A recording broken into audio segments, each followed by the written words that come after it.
today, from NRG Stadium in Houston, Texas.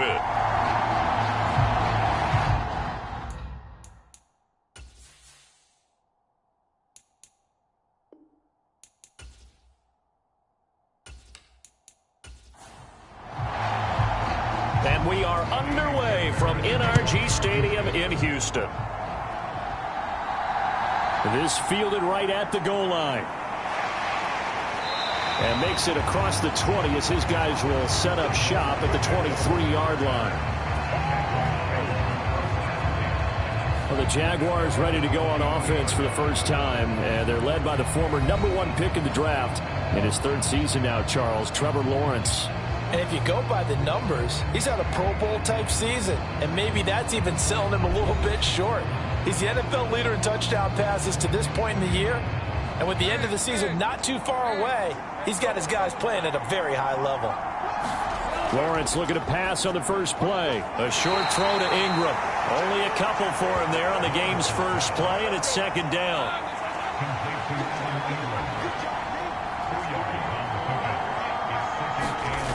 Lawrence will throw. Under pressure, and the Texans able to get in there for the sack. Sheldon Rankins forced his way through, drops him for a loss of 10 yards. Now on 3rd and long, they'll look to throw. The throw here right sideline falls incomplete. So on 4th down, here's Logan Cook to punt for Jacksonville. Desmond King deep for Houston.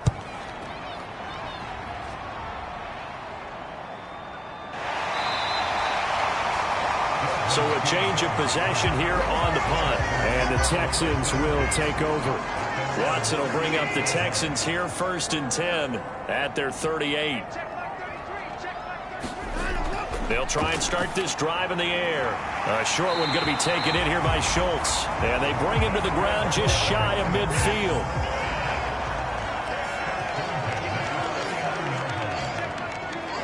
And the slot man goes in motion left. And they'll fake the jet sweep there and instead hand it Kamara. And he is going to be stopped cold behind the line of scrimmage. He'll lose a yard there, and it's 2nd and 11. You look at this Jaguar defense. They were terrific in the win over Tennessee a week ago. The best defenses I know, they draw lines in the sand and say you're not going to cross that. For most of them, it's 100 yards of total offense. They didn't quite accomplish that, but still a pretty darn good game last week.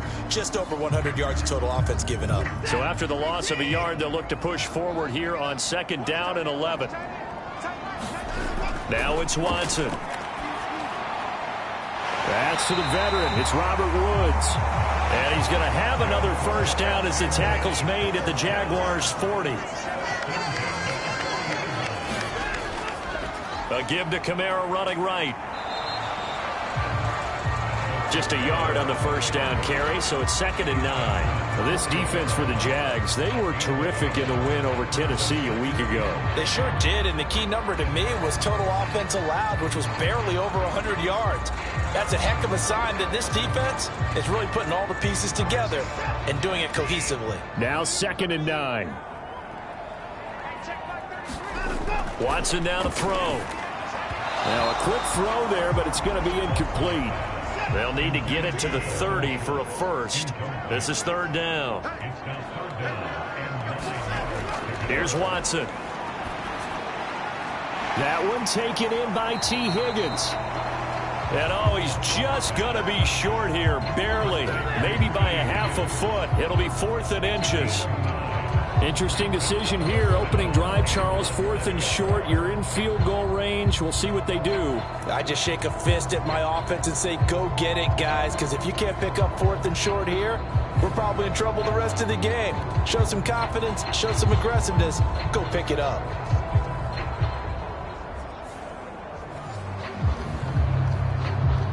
From here, this would have been a 48-yarder, but no, they're going to go for it. Oh, and now movement and a whistle, and they may have to rethink their plans on 4th down.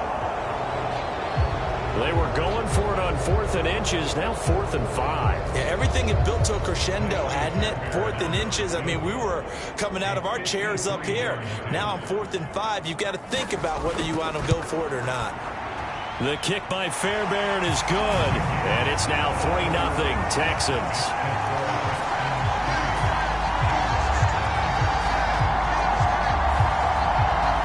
So a pretty good opening drive. That'll make the home fans somewhat happy. They wanted 6, but they got 3 in the early lead. And they should be happy. The guys look good getting down the field. That's got to give them a little bit of hope that good things are in store here today for them. And not much happening on the return as he'll get this to about the 23. So time to see Jacksonville again on offense for the second time here in this game. And, you know, it's certainly a lot of football left to play. We're not into December yet, but right now where we stand, they're in first place in their division, looking really good and looking to be a threat come January. And are you one of those early holiday shoppers, partner? Are you one of those guys get your list done? Because I think about what every team has on their holiday shopping list right now. What's the number 1 goal? Make the playoffs. Number 2, win your division. Number 3, and I think the biggest goal of all, try to get the number 1 seed so you get that first-round bye and ensure you don't have to go anywhere in January and hopefully get to the Super Bowl that way. Meanwhile, Lawrence's throw here into the hands of Jones.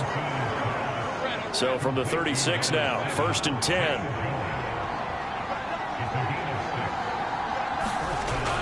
On 1st and 10, it's Etienne. And taken down just shy of the 40.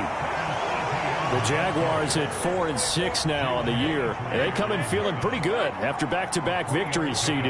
And I thought that they played pretty well last week. Their execution, their discipline, their resilience, all on display in that victory. 3-0 after 1 on EA Sports. The Jags with the football to begin the second quarter. And they'll come up 2nd and 7. As they've got it as we resume action. On 2nd down, here's Lawrence. Gets this quickly to Ingram.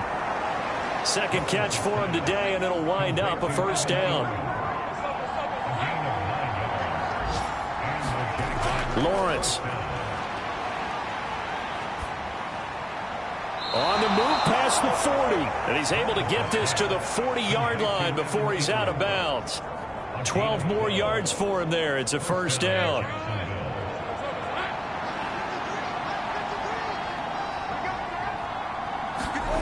Now Lawrence. And the throw left sideline here is caught, but they'll rule it incomplete. Couldn't keep his feet in. 2nd down. These two teams, they met earlier in the year in Jacksonville with the Jags coming out on top. So a win here in Houston would give them the season sweep. Lawrence's throw here taken in by Ingram. And he's going to be taken down with another 1st down as the stop's made at the Texans' 25-yard line. That one a pickup of 15 for Jacksonville. And that's a more than acceptable read right there because it's zone coverage, so timing is everything. This time he waits for his man to come open, puts it right on him, and they pick up a 1st down. They get him to the ground right on the cusp of the red zone after a pickup of 5 or 6. Here's a 2nd and 5.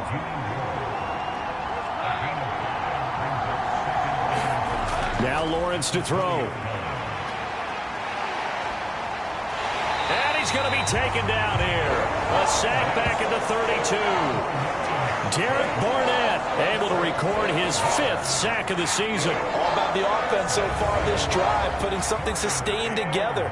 But the defense, they responded on that play. 2nd and manageable became 3rd and long. The drive marching to the end zone is one play from stalling out.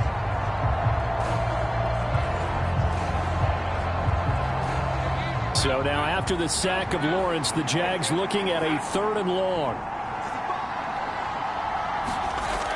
Back to throw. That's going to be caught by Bigsby. 5 yards, not enough, and it'll be 4th down. How about that strategy there, Brandon? 3rd down. They just said, we've got faith in our tacklers. We'll give you the short stuff, and just decided to protect the sticks. So every time I hear fans telling me tackling's not a part of the game anymore, plays like that, I can clip and save and show them you have to tackle well if you want to be a good defense. The kick by McManus is good, and that will tie us at 3-3.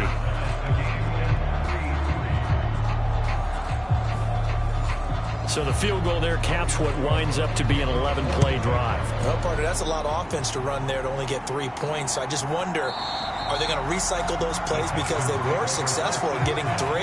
Or do you go to another section of the playbook trying to find ones that get you into the end zone, get you 6? The Texans offense ready to go here for their next drive.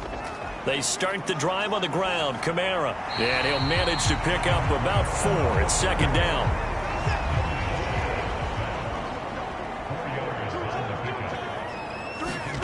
Now Watson.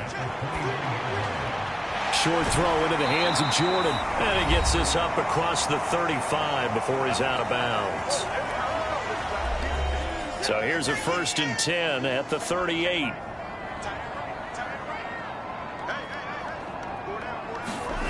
Watson. A short one going to be taken in here by Schultz. That's good. The completion there for 7 yards. And it'll be second down. And that is incomplete. A lot of force bearing down on him there. He could not hang on. It's 3rd down. To the air yet again. Watson. And that will be incomplete. On 4th down, out is the punter, Cameron Johnston, to boot it away. Back deep for Jacksonville, the dangerous Jamal Agnew.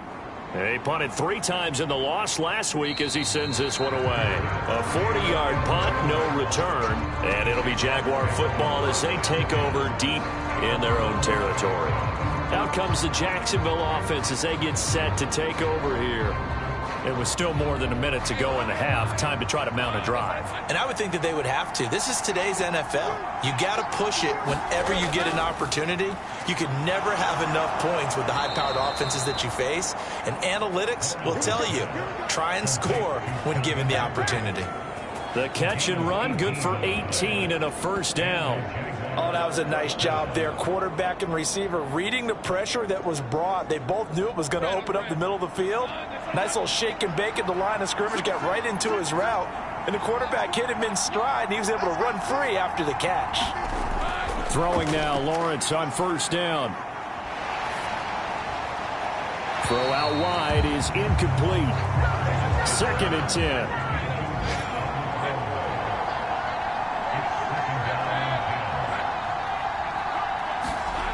Now Lawrence.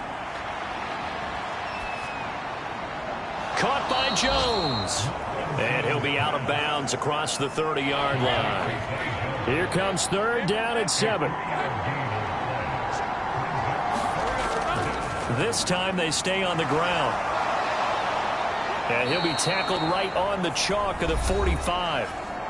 The Jaguars going to go ahead and use their first timeout, as the clock will stop with just under 30 seconds to go in the first half. This one complete to Christian Kirk. Now the Jags will use the 2nd of their timeouts. So that means they're down to 1 remaining here as we head toward halftime. Here's Lawrence. They'll complete this to Ingram as tight end. The Jaguars now will use the last of their timeouts. And with halftime on the horizon, they'll be out of timeouts from here forward. So look at this. Here's the field goal unit coming out. And he is going to need to bomb this one. And I don't think this has the carry. It does not. It's no good. And this game will remain tied here in quarter number 2. And now 2 problems as I see it. First, you missed the kick, which granted was a long one.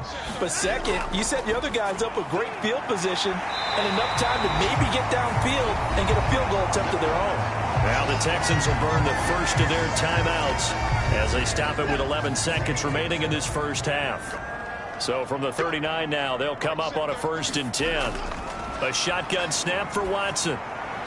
Caught by Woods. Now a timeout taken. Perhaps a chance for one more quick play and then another timeout if they hurry. We'll see. So even though it's 1st down, here's the field goal unit on now to try to get 3 before halftime. The kick by Fairbairn is good. And they will take the lead here in this battle of field goals. It's 6-3. So we're trading first-half field goals. No breakthrough on the touchdown front. Got a 6-3 game. Yeah, and I know so many people look at a game through offensive eyes, right? They want to see how the game's played that way. You know how I'm going to view it, right? The defenses, to me, have responded well in this game. Like what I'm seeing from them, both of them hoping to keep it to field goals and not give up big touchdowns. So if you like field goals, this is your game. 6-3. Past the halfway point of the season and now past the halfway point of this game. We skip halftime and get right back to the action. Set to begin the third quarter. Here's Desmond King on the return. And he'll be tackled just shy of the 25.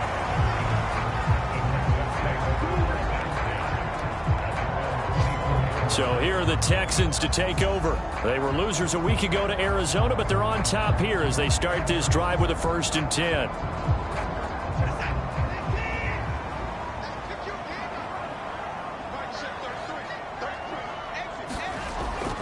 They start the second half with Kamara. That's to about the 28. Second down coming up.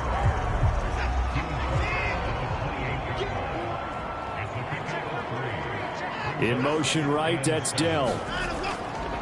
They'll fake it on the jet sweep, and instead a handoff up the middle. 9 yards to pick up there, and it's a 1st down. Well, you certainly have to give a little credit here because they are playing this game now at their pace. This is ball control football, sustained runs, taking their time, and making it work.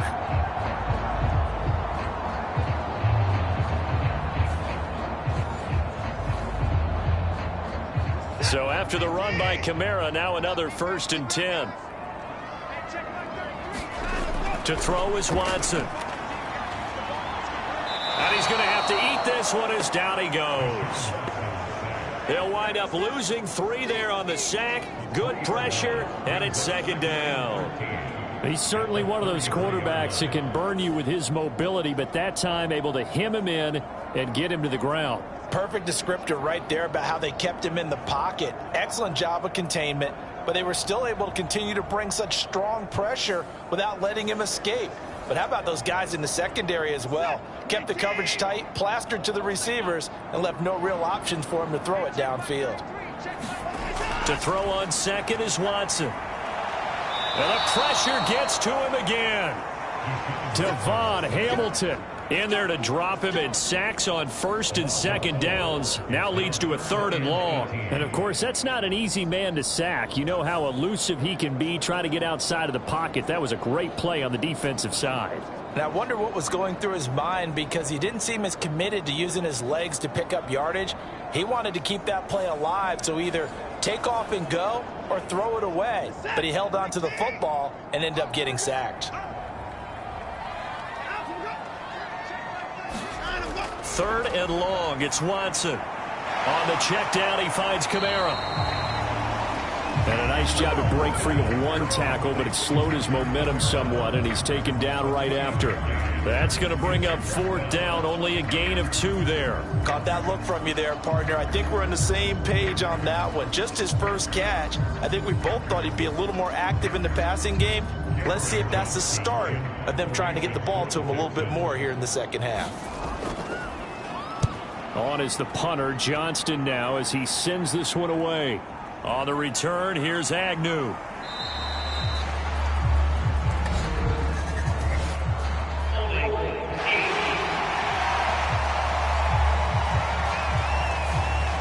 So holding on the return, and that's going to back him up to start the drive.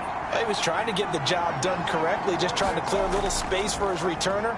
Ended up getting a little too much jersey and hooked the guy, hence the flag. And flags come in as he gets forward for about 3 yards. Now let's check on the call.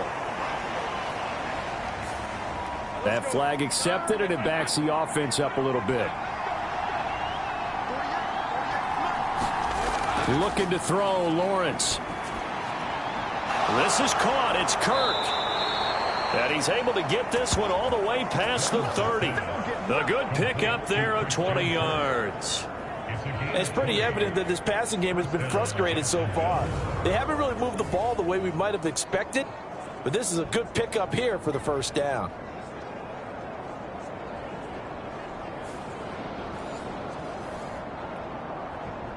From the 32 now, here's 1st and 10. Here's Lawrence to throw.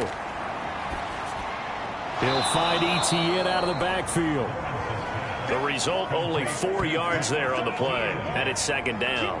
Well, offensively, that's the mismatch that you want. You want to force a linebacker to try and cover your back out of the backfield, out in some open space.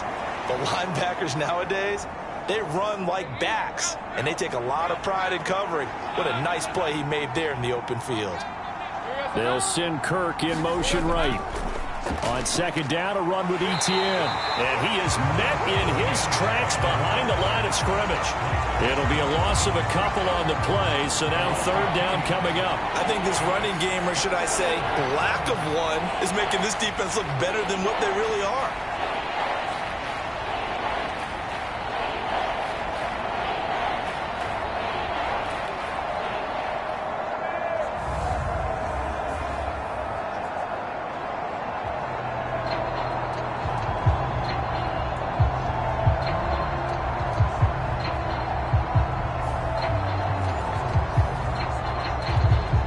Now 3rd down and 7.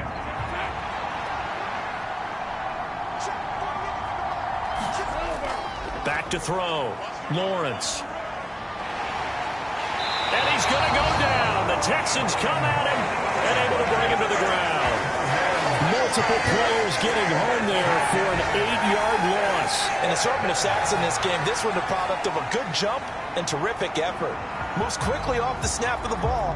Doesn't let up until he's in the backfield and impacting the quarterback.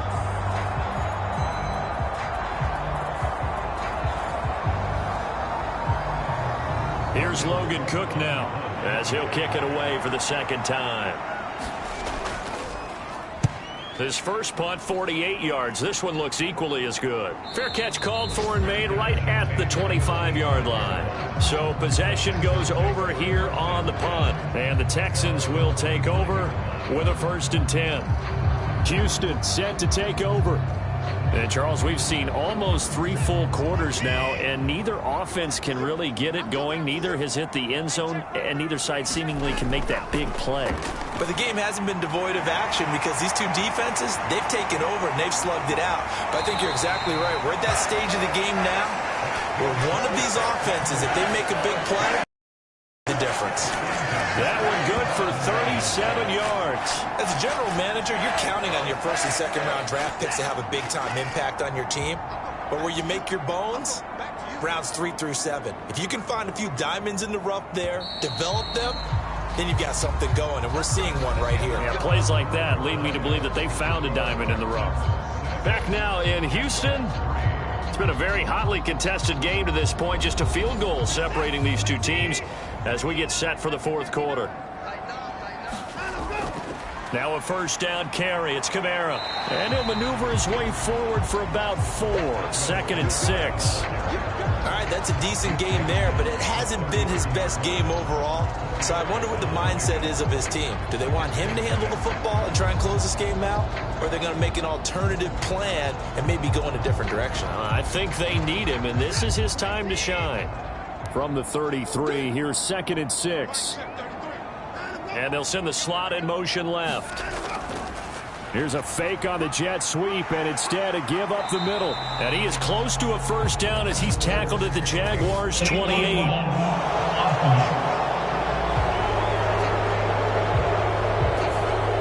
No, they accept the penalty, of course, and push the offense backwards a bit.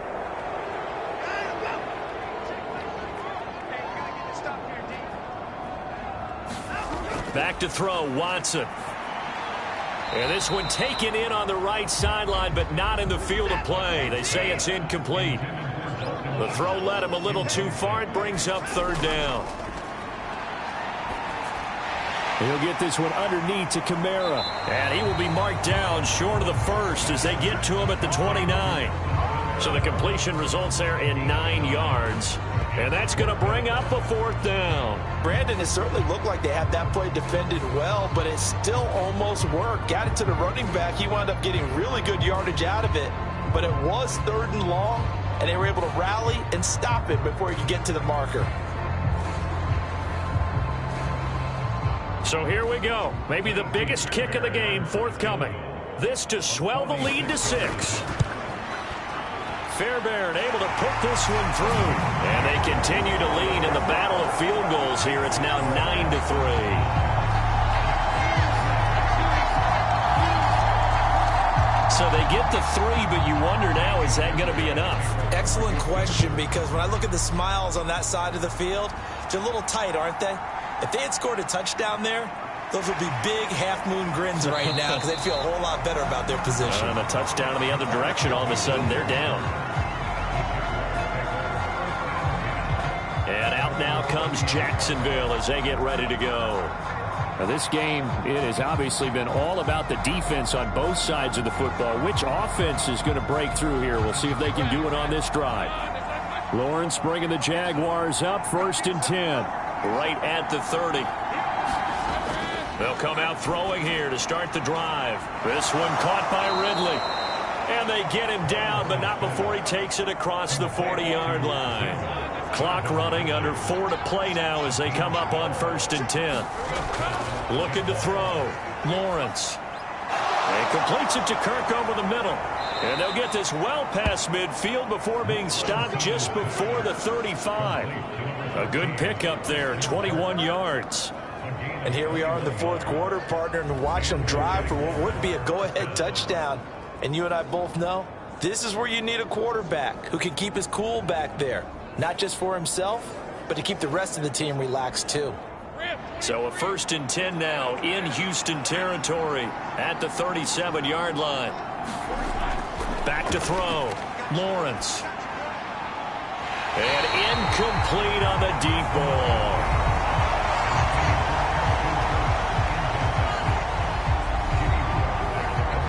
Now a 2nd and 10.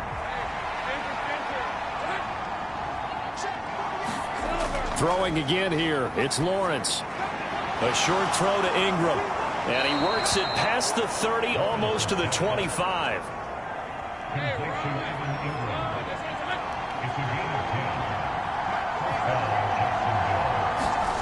Now Lawrence on 1st down. He'll get this out to the flat for Etienne. And he's going to be taken down, but there's a penalty flag in the backfield. Is this a hold, or did they rough the quarterback? But Charles, they're trying to protect this lead late. Those are the types of mistakes they could afford to go without. About the last thing you want to give them is help in completing a comeback, which is exactly what that penalty. Touchdown! Evan Ingram, his 5th touchdown now on the year.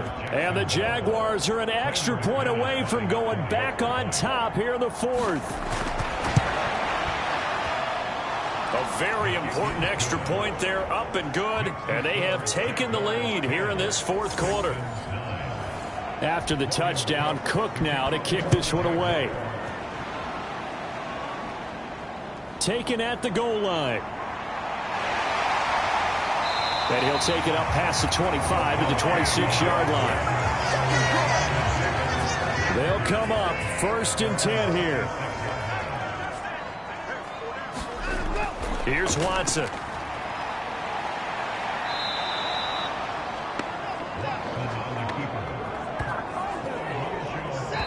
Fourth quarter, 2 minutes on the clock in a tight 1-point game. So it's Texans football as we welcome you back. Here's 2nd down. They come up on a 2nd down now in a game that looks like it's going to go down to the wire.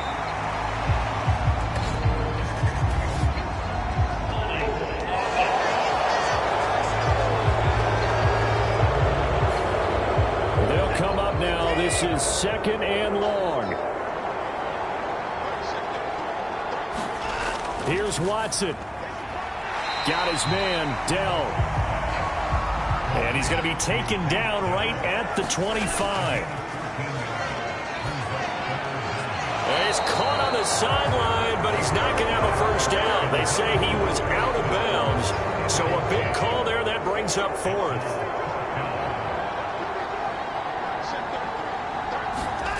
Desperation time. Watson on 4th down. He's going to let it fly. Oh, and that's going to sabotage their comeback plans. It is intercepted. Picked off by Tyson Campbell. And the Jaguars have just about sewn up this football game. Jaguars come to the line to start their next drive. We've got to have two hands on the football here as they run on 1st down. And nothing doing. He's immediately taken down at the line of scrimmage. Another running situation on the doorstep as they come up 2nd and 10. He's going to get it again. Just looking to get forward and protect the ball. And he slips up past the 45 before being tackled. Now the Texans will use one of their 2 remaining timeouts. And they'll be disappointed to have to burn one there after giving up the 1st down. And they'll indeed take a knee. The Texans going to signal for their 3rd and final timeout as they'll talk things over prior to this upcoming 2nd down play. And they will take a knee here.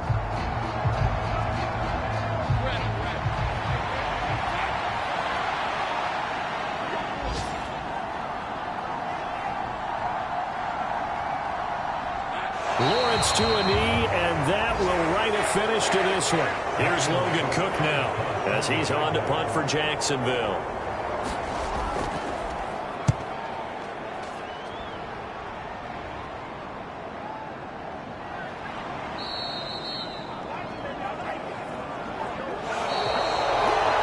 And a fun, close ball game comes to an end. On that last play, Charles, they were on the wrong side of midfield. They needed something near a miracle, and they couldn't get it done. Yeah, the effort, that was good. Very good, in fact. They were just a little too far out to get a decent look at the end zone for that last opportunity.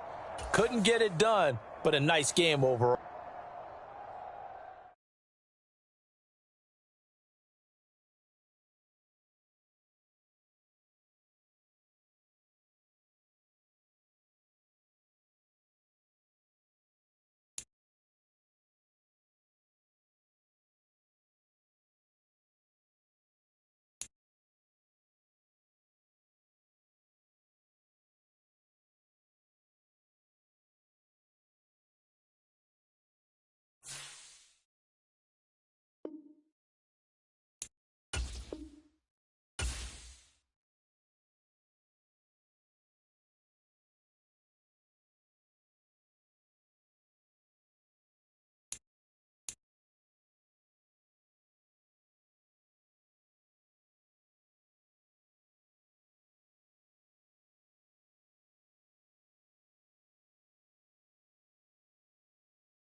Today, from MetLife Stadium.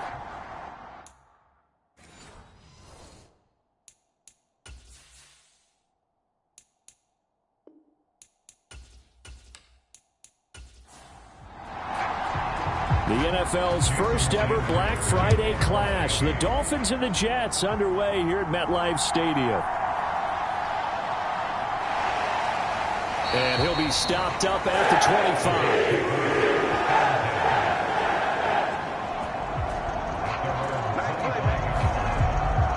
So the new-look Jets ready to go on offense, and it is the veteran Aaron Rodgers at quarterback. And the numbers were not pretty. I mean, they don't look right. When you throw 2 interceptions, no touchdown passes, there's no way to really make that work. But I thought there were a lot of positives in watching his game tape. I think he's close to putting out a good performance. Let's see if he can flip those numbers around in this game. And, of course, rally his team to a win. They throw right away, and that's complete out on the right side. And from the 25, they work this to the 29, a gain of 4. They fake the give. Now Rodgers. And check down, complete to Hall.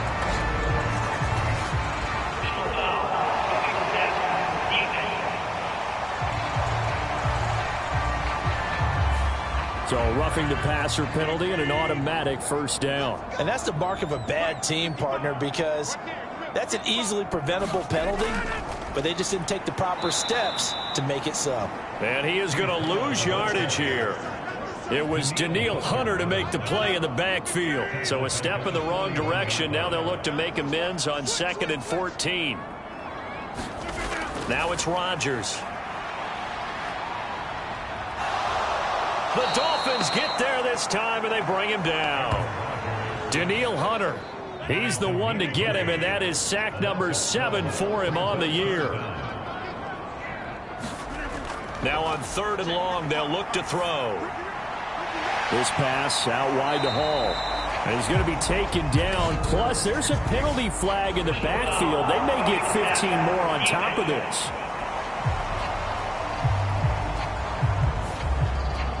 You thought you had the defensive stand. Roughing the passer wipes it out. What does every defense talk about? 3 and out, right? Thought they were able to get off the field. Not so. 2nd and 9.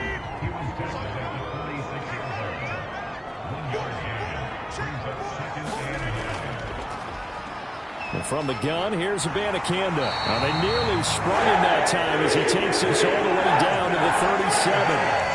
10 yards is the pickup, good enough for a Jet first down.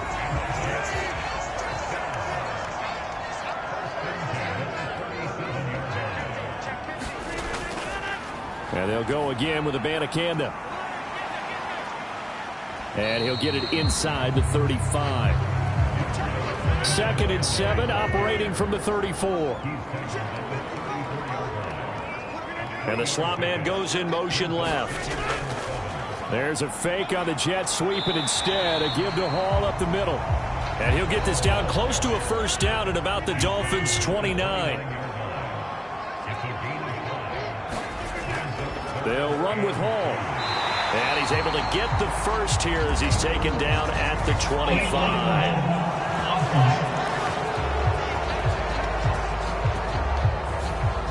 Now, the offense knew it. They were already starting to walk back as that one is accepted. Throwing is Rodgers on 3rd down. That is caught. And they're able to get this one past the 30 down to the 25. It'll go as a gain of 11 and a Jets first down. Solid opening drive so far, Charles. They've moved this football into field goal range, but you know that they want to cap this off with 6 and not 3. Absolutely. As one of the better coaches in the league always tells me, on offense, I want their body blows all game long and finish it with uppercuts. Well, here are the body blows right now. He's hoping in one uppercut will take care of the end of this drive. They'll bring the tight end in motion right here. On 1st and 10, it's Hall. And that one blown up quickly as he's going to be stopped before he could even get started. Jordan Davis, just a monster on that play, stopping it from going anywhere. Part of their struggles last week was getting these negative plays on 1st and 2nd down. That's something they have to be wary of as this game continues. After the loss, they'll come up 2nd and 13. From the gun, it's Rodgers. Over the middle and complete to Wilson. Give him a gain of 5 on the completion. And 3rd and 8 now. No score after 1 on EA Sports. Second quarter now from MetLife Stadium. The Jets with the football here. as they've got it with a third down coming up. Now Rodgers. Oh, he tries to force it in, and it's intercepted. Picked up by Denzel Ward. And the Dolphins are going to have the football here at their own 18-yard line. Well, look, we're watching a quarterback here that's obviously been around for a long time. That's a throw he wishes he had back. He certainly does, but as you well know, this is a guy that's used to taking a few chances, used to fitting it into tight windows. These are throws that he's made before. Didn't happen to get it completed in this case. So here come the Dolphins now as they get set to take over on offense. Leading them out, someone who took the league by storm last year is the most famous Mr. Irrelevant ever. From Iowa State, it's Brock Purdy.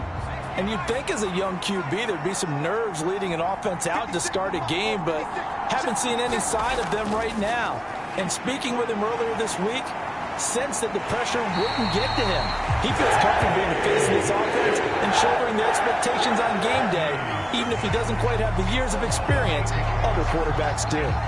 What a quick start to the drive, but not for the team that really needed it. In only a few seconds, the opposing QB found himself on the turf, and the defense is celebrating second and long.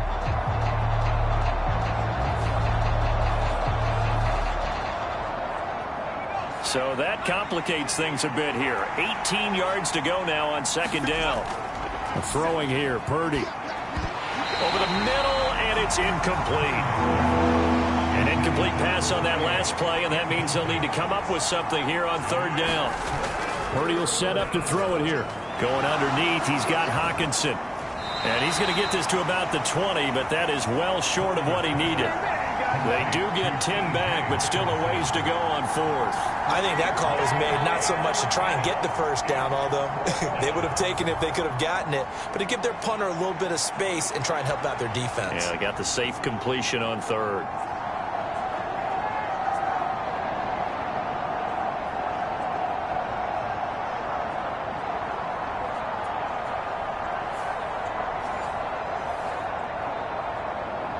So on fourth down, here's Jake Bailey to punt for the Dolphins.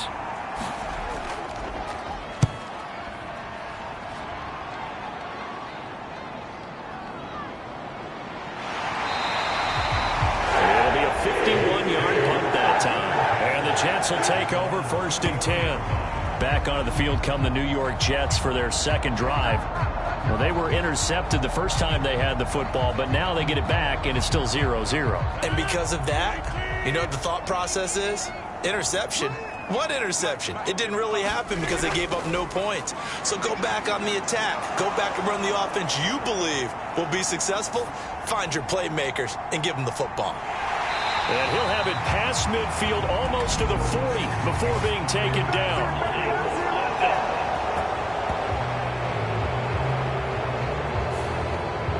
So following the hold, they're in a bit of a hole here with a first and 20. Working from the gun, Rodgers. And he takes a shot on the release as this will be incomplete. So they'll come up after the incompletion for second down. On second down, a run with Hall. And he'll work his way across the 30 to the 32. This offense so far on third down, they've been okay. 2 for 3 thus far. This is 3rd and 11.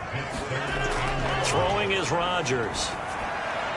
A short throw to Conklin, the tight end. And he's going to be taken down at the 39, clearly short of the first by a few yards. They'll wind up getting 7 on the play, and it'll be 4th down. I thought they might take a shot down the field, but instead they ran a little drag route there. I think they were hoping he could catch it and run away from the defender. But a really good job keeping the play in front of them, and they force a 4th down.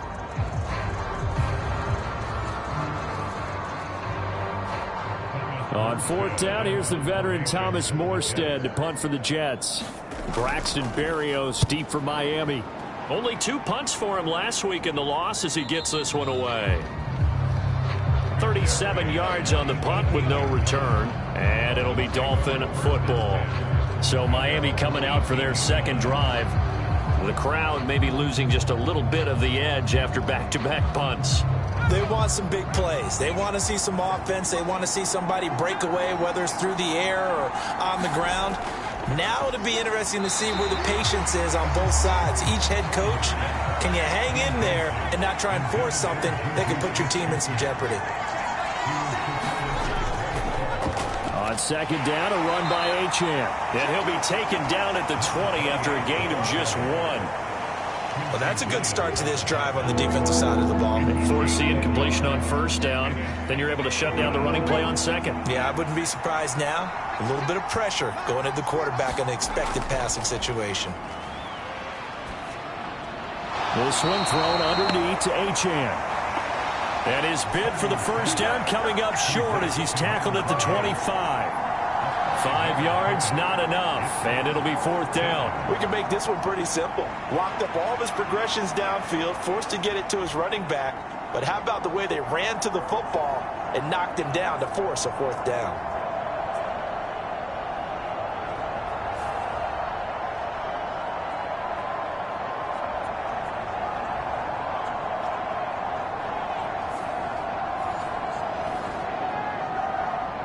Jake Bailey on now to punt here on fourth down.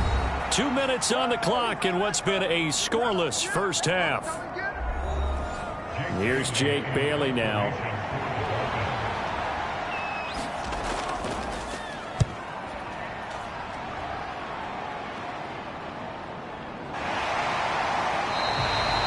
A 45-yard punt for there on the return.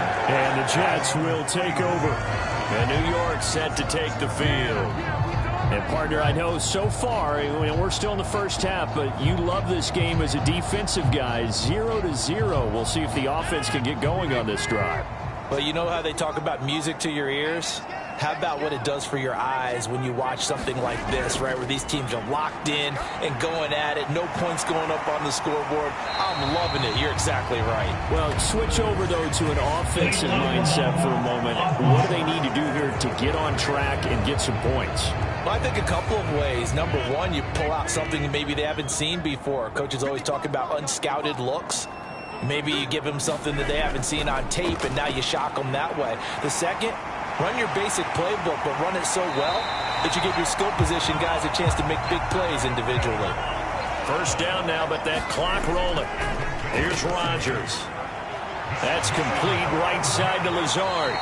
And he's going to get a solid gain of 9 before being brought down. Second and right at a yard. When you see zone defense and you know you've got a drag route on as your primary call, you've got to be really careful as a passer about how far you let your guy go because he might wander into some tough coverage. Creeping up on a minute to play in this first half. Now Rodgers throwing on second down. Looking for a slot man, and he's got it. The Jets are going to use the first of their timeouts, as the stoppage will come with a little under a minute to go in this first half. This offense finding its legs now. Here's another 1st and 10. To throw, it's Rodgers. Looking middle, and that's complete. Now the Jets going to use the second of their 3 timeouts as they get the stoppage with a little over 50 seconds to go in the first half. So 1st and goal from the 9-yard line. Here's Rodgers to throw. He dumps this one off here to Hall. Showed off the toughness, but still corralled shy of the 5 at the 6. 3 yards is the gain that time. 2nd and goal. I know it was a gain, but you have to sense probably a little bit of disappointment there because when it's out there in open space, I think they expect to get more out of a play, don't you? Especially when you're getting it to your guy out of the backfield. You're expecting him to be able to create something, be a little more shifty. Yeah, no doubt about it. Good open field tackling held it to an okay gain.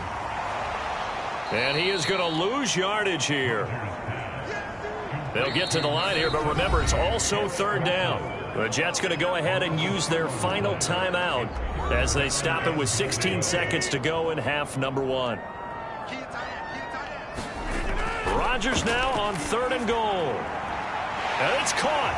Touchdown, Jets. Breece Hall as the first half is winding down. And the Jets have taken the lead here in the final stages of this first half.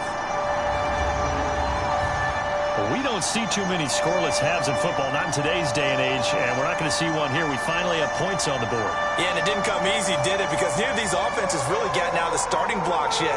But that is definitely an important score right there. And who knows? The way their defenses play, that touchdown might even hold up until the end. Zerline good with a PAT, and that makes the score 7-0. So that winds up a 7-play drive all told. And it was capped off by a touchdown pass to Breece Hall. So not much time to speak of remaining in this first half as the kick's away. And they're going to start this drive in pretty good shape up past the 30. First down Miami as they get set to start the drive. And with only 9 seconds remaining, with not much time, we'll see how they play this. Purdy's throw taken in by Hockenson here. And with just 4 seconds left in this first half, a timeout call. Now a 2nd and 6. Final play of the half. Purdy. Oh, that's into double coverage and intercepted. Picked off by Ashton Davis. And he will be brought down on what will be the final play of this first half. So we've reached halftime with just the lone touchdown here. 7-0 is our score. As we'll send you down the coast now to Orlando, that's where we find Jonathan Coachman, ready with our EA Sports Halftime Report. Coach. Okay, Brandon, thanks very much. Welcome in, everyone, to our EA Sports Halftime Report. Let's get you caught up on what's going on around the NFL. We'll get our tour started out at Venerable Soldier Field in Chicago. And those two are tied up as they play the second quarter. Next, we head off to check out another game. And you can see they are scoreless as they play the second quarter. Lastly, let's check on one final game for you. And you can see they are scoreless as they play the second quarter. We were treated to a strong first half from the new Jet, Aaron Rodgers. His touchdown pass is the only score of the game thus far, as his guys hold a 7-0 lead to this point.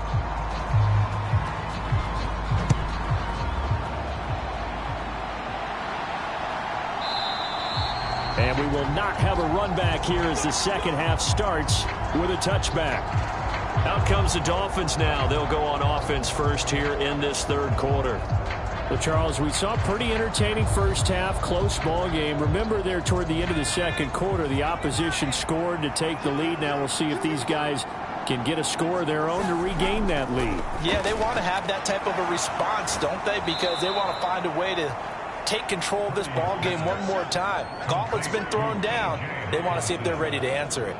So give them 5 yards there on the pitch and catch, and that will bring up second down. They'd love to just strike back with a touchdown right here, and if it's a long play, so be it. But the main goal, get a couple of first downs, run some plays, run some clock, allow their defense to get a chance to catch their breath, settle down, and relax a little bit after they just gave up a score.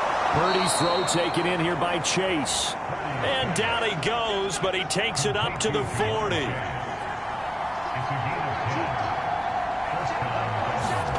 On first down, it's Purdy. Over the middle, hauled in by Smith-Schuster. Good throw, good catch, but I really like the route. The drag and being able to run away from defenders, hard to stick with them for that long. Yeah, better against man than zone, or? Better against man, because now you're running away from someone and you're not running into a defensive player in another zone. From the 44-yard line, here's a second down and 6. Now a toss right side. Achane with it. A beautiful fake. There he goes right side. And all the way in for a Miami touchdown. Devon Achane with his 4th rushing touchdown on the year. And the Dolphins are within an extra point of tying up this ball game. Well, I guess when you look back on it, it was just a matter of time until he popped a big one like that. And, you know, at halftime, you and I discussed it. They had done a nice job on him in the first half. But there were a couple of occasions where it felt like he might wiggle out of traffic and take it to the house. Finally here in the second half, that got done. Jason Sanders now for the extra point. It's good, and we're all tied at 7 apiece. The drive summary, 4 plays, 75 yards. And it was Devon Achane who finished things off with a touchdown reception.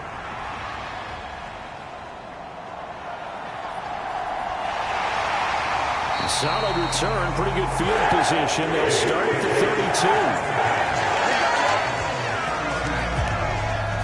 32. So here's the Jets offense now as they get ready for their first possession of the second half. Their halftime lead now evaporated. We're back to level following that touchdown a moment ago.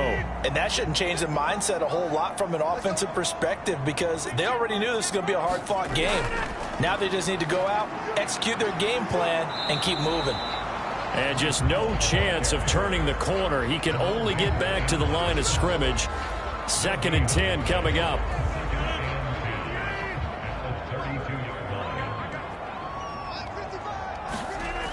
Throwing now is Rodgers. And he'll find Hall. And he'll be taken down, but not before they work it across midfield. That one a gain of 20 and a first down. Well, they certainly had success throughout this contest, getting him the ball in the passing game, and there he picks up another first down. Whatever they saw going into this one, they've been able to capitalize on it, and no adjustment has been made to take it away.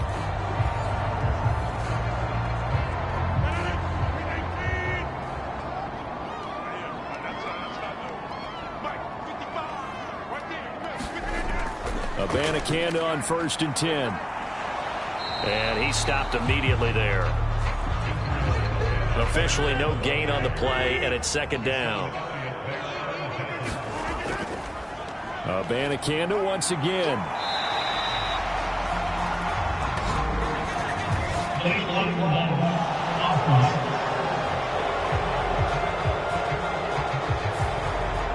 And they'll accept that penalty.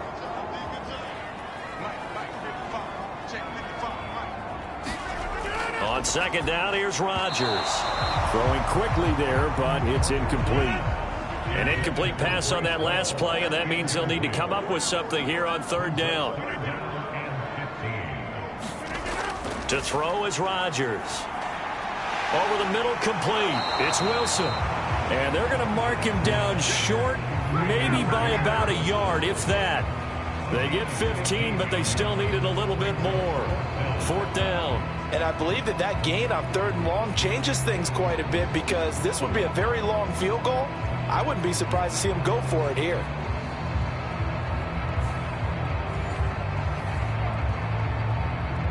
So now on comes the field goal unit, and wow, this is no ordinary try here. This will be from 56 yards out. Online, but off the crossbar, no good. A long-range effort denied 3 points at the very end.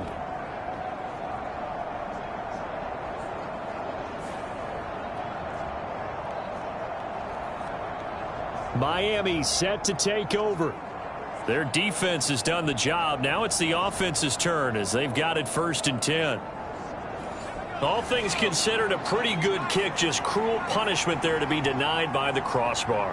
If you're going to hit from that distance, sometimes you're going to need a little luck. And unfortunately for him, this time the break goes against him. Here's 2nd and 7.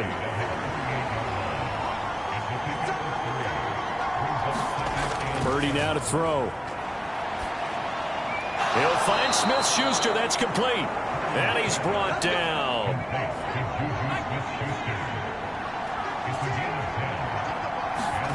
Purdy to throw it on 1st down. Over the middle, that's caught by Chase. And that's good for a gain of 6, and it's 2nd down.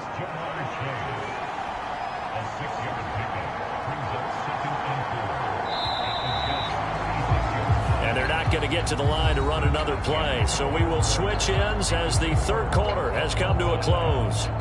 You are watching the NFL on EA Sports. This 2nd and 4.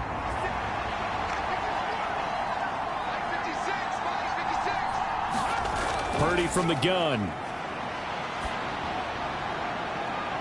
And this is going to be intercepted. Picked off by DJ Reed.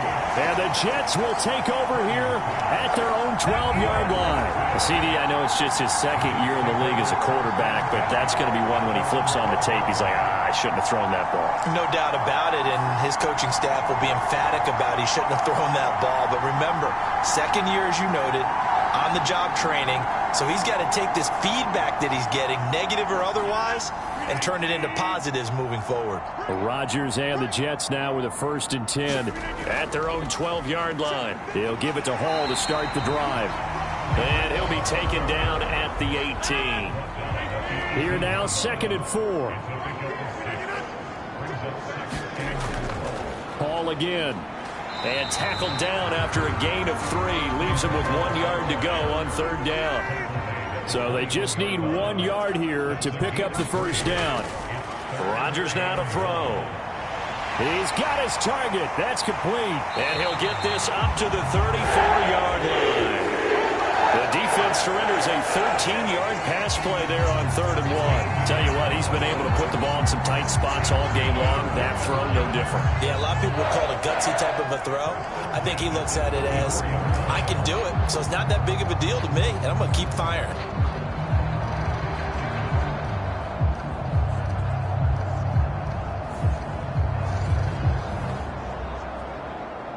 From the 34 now, here's 1st and 10.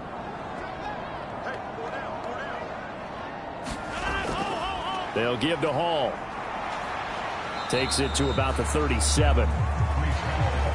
Seems pretty obvious defensively a key was stopping the run game. How have they done it so successfully? To me, it seems that these guys really did a nice job of paying attention during the scouting report meeting. And you know, Brandon, when they do those, they talk about the top plays that these guys like to run. The best runs for the top running back, those are the ones you focus on and want to take away. And they've done that pretty successfully in this game.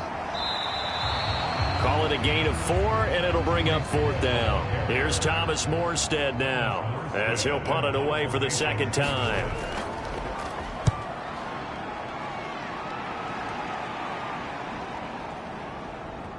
And a nice special teams job here. This is going to be down inside the 10 at the 7-yard line.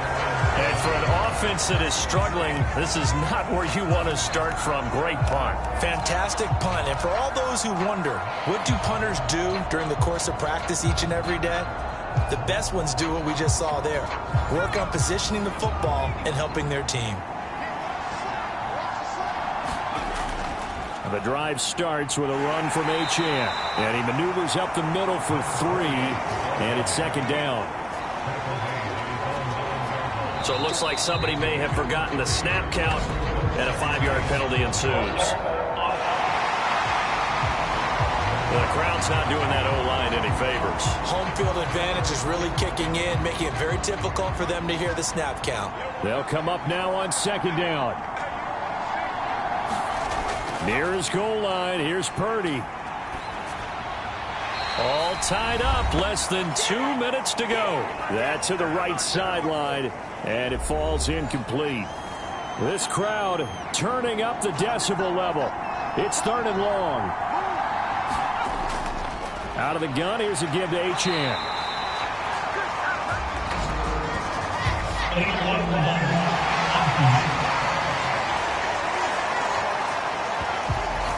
So no gain on the play. They'll decline the penalty to not give them the down back. And were you thinking to yourself that maybe they would take the yardage there? Yeah, because I definitely was. But as you noted, maybe they're just looking at the downs chart and saying, okay, we're comfortable where we are.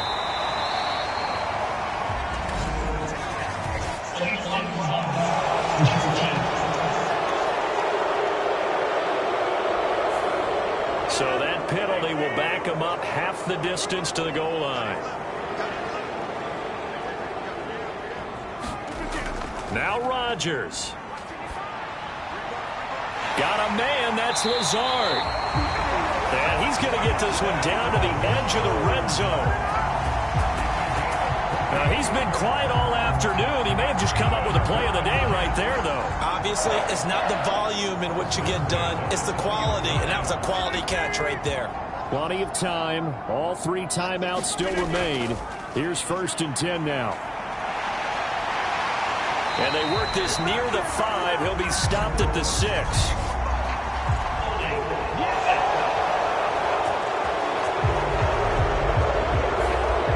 So that flag obviously takes away the good yardage that they had on the play. And talk about a momentum shift, because we can visibly see this celebration shifting from one side of the field to the other as soon as everyone saw the flag. Now the Dolphins going to burn the first of their timeouts as they stop it here with 1:07 remaining. Here comes second down.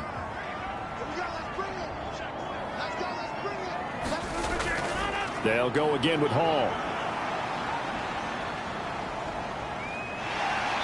And he's going to take this down to about the 17. The Dolphins going to take their second timeout. That'll leave them with just one remaining in this fourth quarter of play. What can they come up with here? It's 3rd and 7. Straight ahead is Hall. He will push his way down to about the 14. Now the Dolphins will use the last of their timeouts.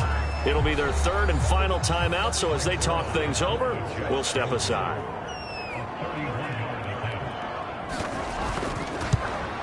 Zerline's kick is up and through. And the sideline celebrates as they have taken the lead in the final minute. All right, so time to reset here. It's a huge kick there, gives them the lead, but they've got to be careful that their celebrations aren't a little too premature. You're exactly right about that, because there still is time for the other guys to run a few plays and get into field goal position. So this defense is going to need to come up with one final stop if they're going to get out of here with a victory. Here's first down.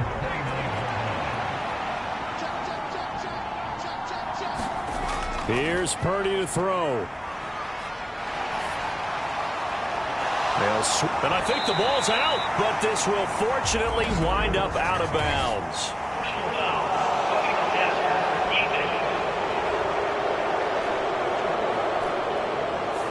Well, certainly those are the types of mistakes they're trying to avoid as they attempt to protect this lead late in the game. And let's face it, they're hoping that this one doesn't cost them in a significant way. Yeah, one guy committed a penalty, but now the entire defense has to pay the price and try and rise up and overcome it. A little less than 40 seconds remaining. Here comes 2nd and 10. To throw is Purdy. And that one too wide and incomplete. Back-to-back incompletions, but we know this is definitely 4-down territory. Time not on their side. I don't think they want to try and get the first down in 2 installments. I think they got to go and get it right here, right now. Well, this crowd is making an impact right now. 3rd and 10. Purdy to throw. Work in the middle of the field, and he's got a man complete. And he's got this down to the 35.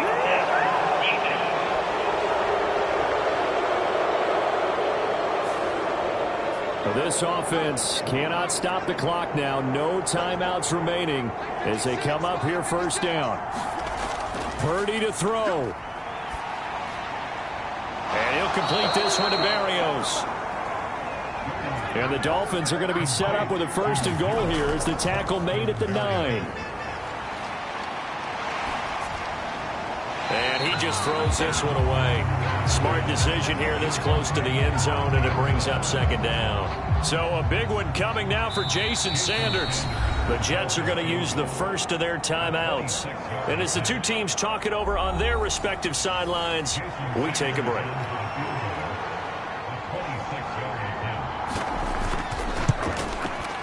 And his kick here is good. And the Dolphins have tied things up here in the 4th. And here in overtime, if the team that receives the ball scores a touchdown, it's over. If they don't, we can still have some more football. That's exactly right. If they go down and kick a field goal, the other team gets a possession to either match it or score a touchdown to win the ball game. If both teams kick field goals, the next team to score wins. But if the receiving team throws a pick six or fumbles the ball and it gets picked up by the defense and they score, the game is over at that point.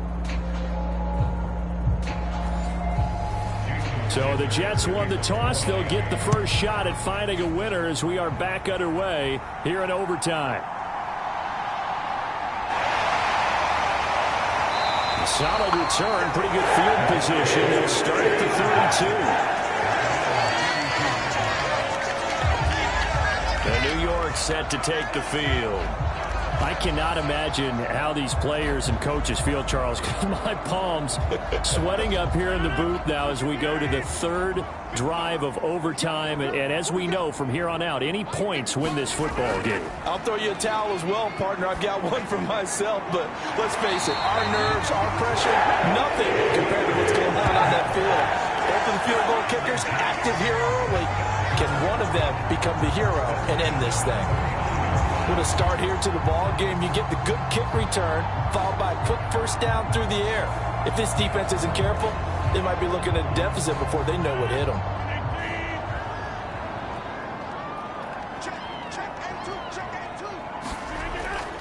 Hall ought to give up the middle.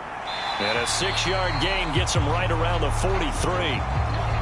We'll play only the one overtime here. If time runs out, it'll be a tie as they come up on second down. Here's Hall again.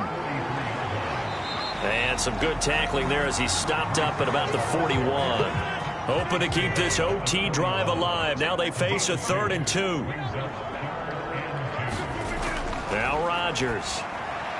Able to find the open man. That's complete. And he's got another first down as he's brought down at the Dolphins' 27-yard line. Brandon, that's a huge completion there. It puts them in field goal range, but let's face it, they don't want 3 here. They want 6. With these overtime rules, a touchdown finishes it off. Yeah, looking to win it right away. Good to know, though, that they have 3 in their back pocket if they need it. The give now to Abanikanda. And I know you, with every carry, especially in overtime, you're just saying, if you're that ball carrier, hold on to the football. Hold on to it, protect it, but not necessarily settle it, because you're trying to get to the end zone. You're trying to end the game right here. And I know the defensive guys poking, clawing, raking, trying to knock the ball free and protect their end zone. Yeah, like you alluded to, especially this part of the field. Now play number 7 of this drive, but it's a tough 3rd and 9. Rodgers going to throw. That's caught. This is a... Oh, now he's stripped. He lost the football. And this is picked up by the Dolphins. And the return will stop right around the 25.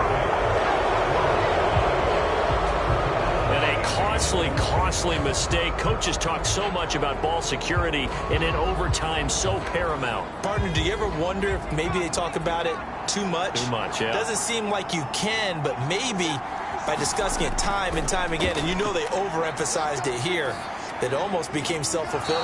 And any points beat them here. Field goal or a touchdown now.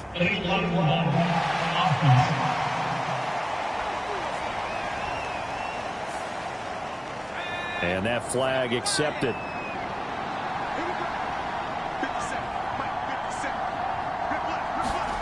First throw of overtime for Purdy. Throw caught by Achane. And he'll go down just shy of the 25 at the 24-yard line. Next score wins, but remember, this will be a tie if the period ends with no scoring as they work on second down. And he'll be brought down here at the 28. Now a timeout called for by the offense. They'll be left with just 1 remaining here at OT. Throwing, Purdy. He'll dump this off to Achane.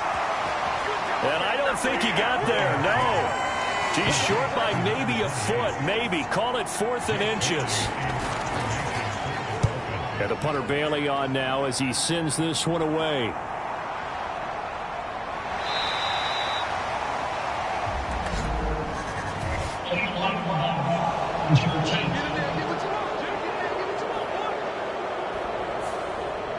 Rodgers and the Jets now with a 1st and 10 at their own 26. They'll drop to throw. And he's taken down, trying to do a little too much, getting outside of the pocket, and it results in a sack. Back quite a ways here, facing 2nd and 19. Now it's Rodgers. A short throw to Conklin, the tight end. And he'll wind up getting about 8, but the clock will run. Also, don't forget, it's now 3rd down. Backed up here. Tough spot. Needing 11 yards to pick up the first. Throwing is Rodgers on third down. Open man here is Conklin. And they will get the conversion on third down, but the clock, a more pressing factor. Well, how about this? The very, very rare tie that we just witnessed. Hard to believe. You don't see it very often. A bonus period of football, yet both teams go home a little bit unsatisfied. So that's it. No double overtime until the playoffs rolled around, so that means this one ends in a tie. Yeah, that's ultimately unsatisfying for both teams, the fan bases. Heck, for us. True. We came here to see a winner, right? We did. Winner and a loser. We didn't get it. We end up with a tie. Everyone walks away.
Today.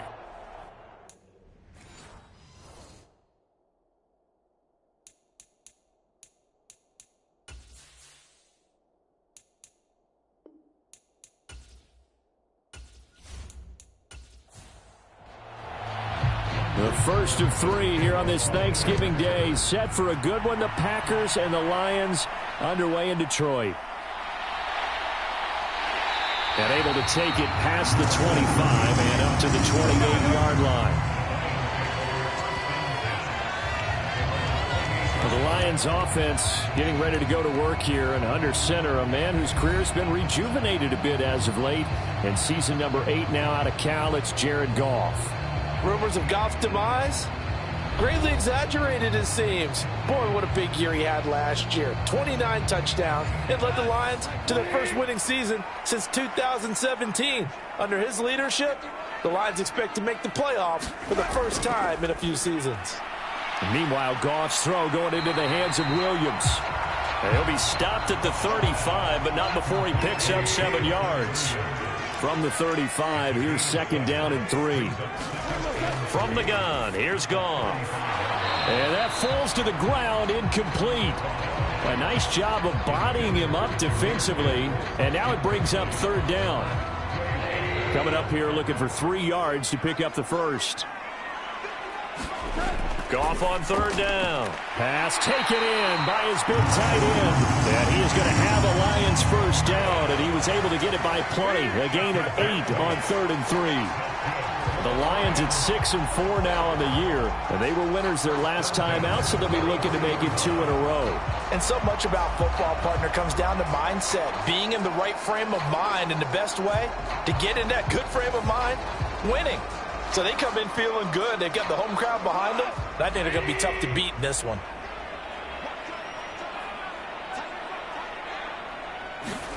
Now a first down throw. Goff.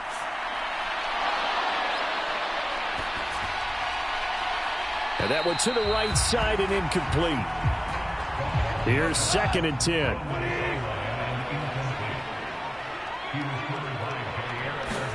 To the air again. Goff. And that nearly an interception here on this opening drive, but he gets a reprieve. It's 3rd down. Goff. Going underneath. Gibbs has it. And he can only manage to get this to the 45-yard line. Well short of the first. 3 yards all they could muster there, and it'll bring up 4th down. The defense was ready for the back to leak out and even had a second player waiting to double him up. If you're going to commit to doubling a back, you better prevent a completion, but give him credit. Extra determination, extra effort, turn it into a successful play. On 4th down, Jack Fox on to punt for Detroit. He'll get off a fairly short kick here as this is toward the sideline. So out of bounds on the punt, and the spot will be, the side judge says, right at the 35-yard line here. So here the new look Packers set to go to work. And at the helm here in 2023, a lot of eyes on this man in his 4th NFL season, Jordan Love. It's a pretty bland game he had last time out. Ended up throwing 1 interception. Didn't have a touchdown to offset it. But the team found a way to win. He found a way to lean on other parts of the offense that carried them through.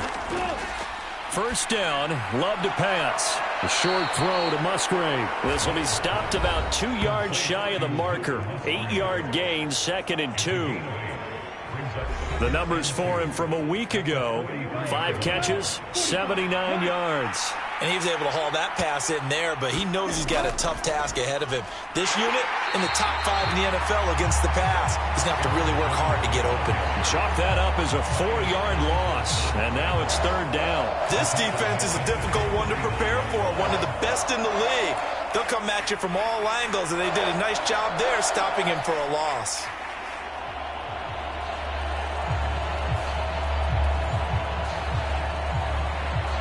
Now a 3rd and 6.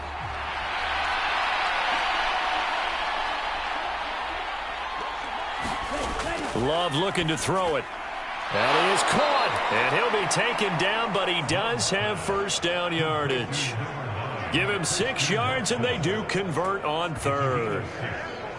And that's one of those where it feels like backyard football in a sense. You say, forget about the route. Just run to the open spot in the middle of the field, and I'll find you. Good throw, good concentration on the catch, and they pick up the first down. Ready, yellow, 22. They'll send a receiver in motion to the left. He's going to get it on the jet sweep. And a minimal gain here as he's up to about the 47-yard line. Ball on the 47-yard line. Here's a 2nd and 8. Throwing. Love. Towards the middle and caught by Musgrave. And it's going to be another first down as they'll get him to the ground at the Lions' 37. It's a pickup of 16 there, and it'll lead to a new set of downs. Good job there to locate his tight end, Charles, in the middle of the field.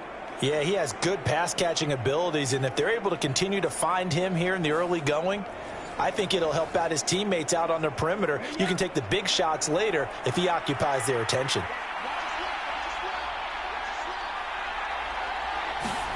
Love now to pass on first down. He's got Mason complete.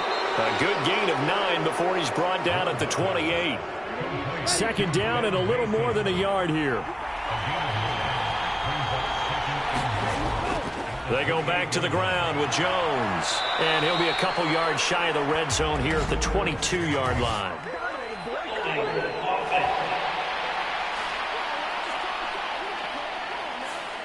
Understand? So they'll go ahead and accept the penalty. After the penalty, it's Jones. And he's able to get it down to the 25-yard line.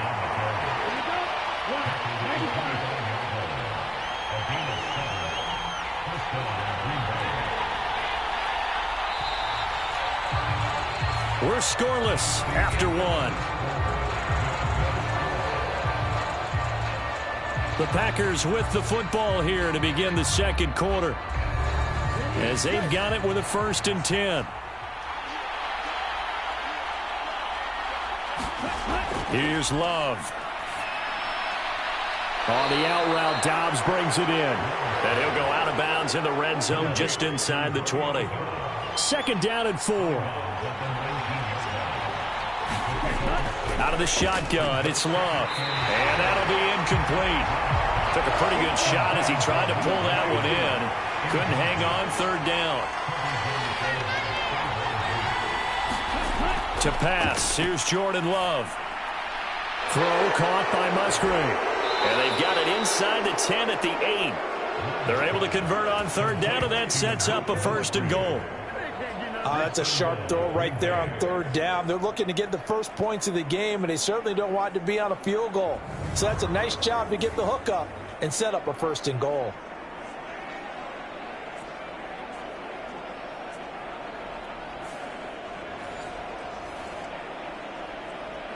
Here we go now on 1st and goal.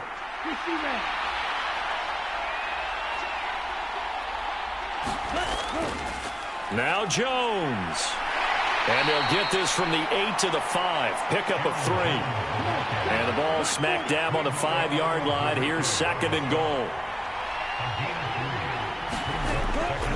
They'll try again with Jones. And not a whole lot there. He does get a couple, taking it from the 5 down to the 3. Big play coming here. It's 3rd and goal. Love.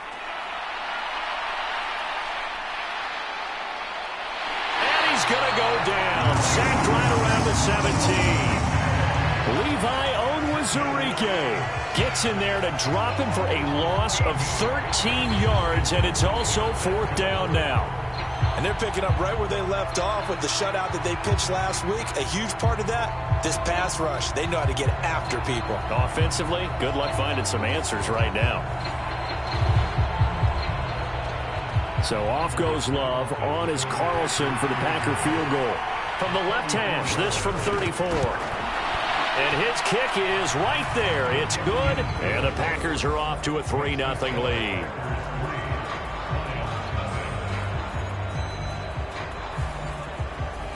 So they're able to end that drive with 3 points in this one-possession ball game. And ideally, you want to end every drive with points. Most quarterbacks would tell you, let's end it with a kick, right? A PAT, that's number 1. Field goal you'll take. Punts, you really don't want to do that. In this case, they'll take the field goal and get prepared for the rest of the game. Back onto the field come the Lions for their 2nd overall drive. They come off a victory over the weekend, but now the quick turnaround here for this Thursday night game. How does that affect how teams like this approach these short turnarounds? Well, wins and losses always factor into, how you're getting ready for the next game. But equally as important when you have the short turnaround, what is your injury situation? Are you losing key guys? And if so, how well have the backups prepared for this? Because you don't have much time to get them ready. They have to be ready before this week in order to play well in this game. And the defense closes quickly there. He'll get maybe a yard to the 33. Thinking of this Thanksgiving Day game, Charles, for years we've heard the talk, why don't we open up these Thanksgiving Day games instead of just being Detroit and Dallas every year, give other teams a shot to host? I know you're kind of like me, a bit of a traditionalist, but what do you have to say to that, CD? I think it's a great argument, and the league could support it quite well, where you could move games to different spots and still be very successful on Thanksgiving Day, but you're exactly right. All right, rifles one, and that's going to be intercepted. Picked off by Quay Walker. And this return is going to be halted right around the 28-yard line. And that's a ball that he is going to want to keep, his first career interception in the National Football League. And I love what teams do when that happens. You bring the ball to the sideline, the equipment guy grabs it, he puts a piece of tape on it, writes on it so that you know what it is, and then they tuck it away so that you can have it for later and put it on your mantle. Pretty good deal for him right there. Now he's eager to get back out on the field and get his second one.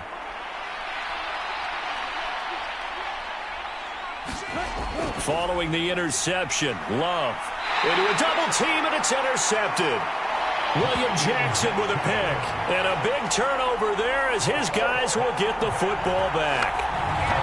Well, their defense got him the football with an interception. They trot out there, Charles, in the very first play. They give the football right back. Brandon, I almost expect you coming like an auctioneer. We got two. Do I hear three? Remember, if it's two in a row, would we hit three in a row? Because these offenses, they got to be a little bit more careful as they go forward. These defenders, they're locked in and really focused.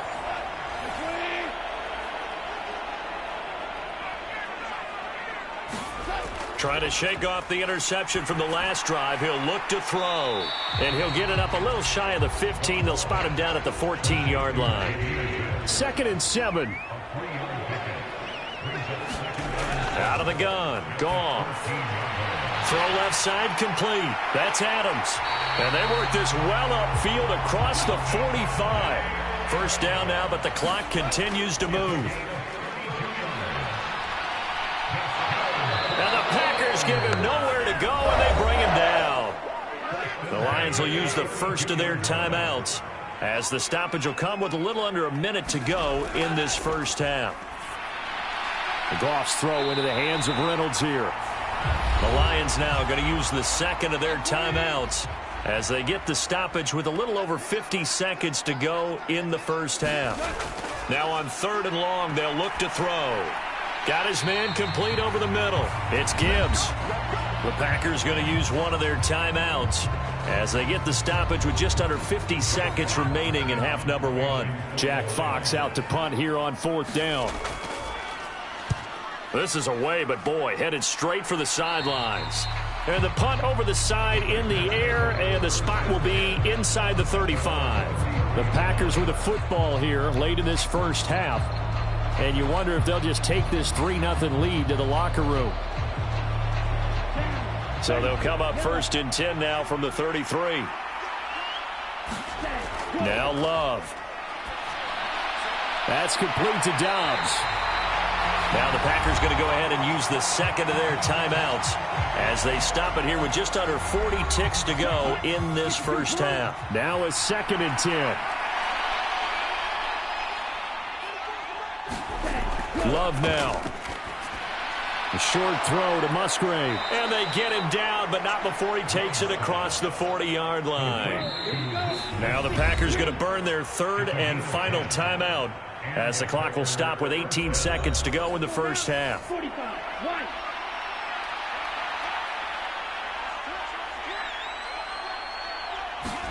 On 1st and 10, Love. In trouble, and he's taken down. Kirby Joseph.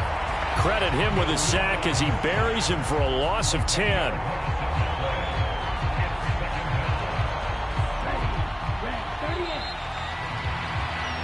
So we're at halftime here in the annual Thanksgiving game in Detroit as we send you down to Orlando where Jonathan Coachman has our EA Sports halftime report. Coach.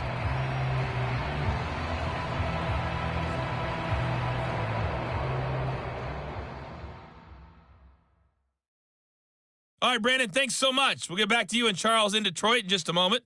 But first, let's take a look at what's following our 2 games later today. Good games galore in that Sunday lineup. We'll highlight the one going on in Atlanta, a big one for the Falcons, as they'll square off with the New Orleans Saints. Lots to look forward to in the late games as well, one of the best being in Philadelphia, where we find the Eagles taking on the Buffalo Bills. And finally, Sunday Night Football. They've got a good one lined up between the Baltimore Ravens and the LA Chargers.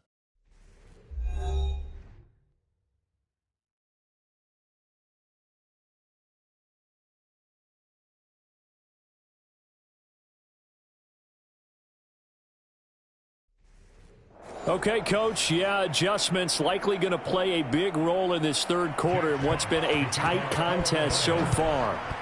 These offenses seemingly still back at the hotel for the first half. 3-0 our score as the second half gets underway. And able to get this across the 20, but not much further as he's dropped it to 23-yard line. So here are the Packers now to take over. They were victorious over the Chargers last week, and now they work with a lead again here as they come up 1st and 10. Ready. Yellow. 22. Ready. Go. The second half starts with a carry by Jones. And he gets this one just shy of the 40, down at the 39. That play going for 16 yards to start the drive, first down. Sometimes it's hard to believe, but there are times this game is about patience, isn't it? Has had the game he expected, but that run there, that may get him going. I was just going to say, maybe that gives him a little juice, because you're right, he struggled, especially in that first half. Yeah, and I know the great ones always think to themselves, just hang in there. I'm just one big carry away from busting this open. That's a good start for him. And they'll keep on the ground with Jones. He'll get a nice chunk there on the first down run, and it's 2nd and 4.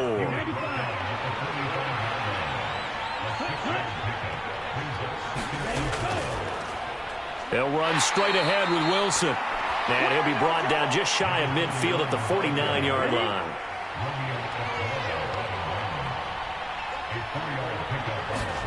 Jordan Love ready on first down here. He'll complete this one to Watson. And he's able to take it across midfield before going out of bounds. 2nd down and 6 now. To throw now. Here's Love. That's caught by the rookie, Jaden Reed. And it's going to be another first down as they'll get him to the ground at the Lions' 24-yard line. A good pickup there, a 22. I don't know what they talked about at halftime. Whatever it was, it worked. They look like a different team here in the third quarter. Yeah, I doubt that there are very many trash cans that got kicked over, that type of a speech. I think what they did was they analyzed what worked in the first half, what didn't, and figured out a better game plan. Still in search of their first touchdown of the game, but they're on the move. 1st and 10. Love going to give this one to Jones. And he'll get about 5 here as he'll take this down inside the 20-yard line. They're backed up here with a 1st and 20 now after the holding penalty. Looking to throw. Love. And the Lions pressure too strong. Down he goes. Derek Barnes make that now 8 sacks for him on the season. Okay, I'm not sure you could actually draw up a better pass rush than that one right there. Nowhere to go outside. He had to keep backing up and backing up and backing up. Eventually dropped for a huge loss.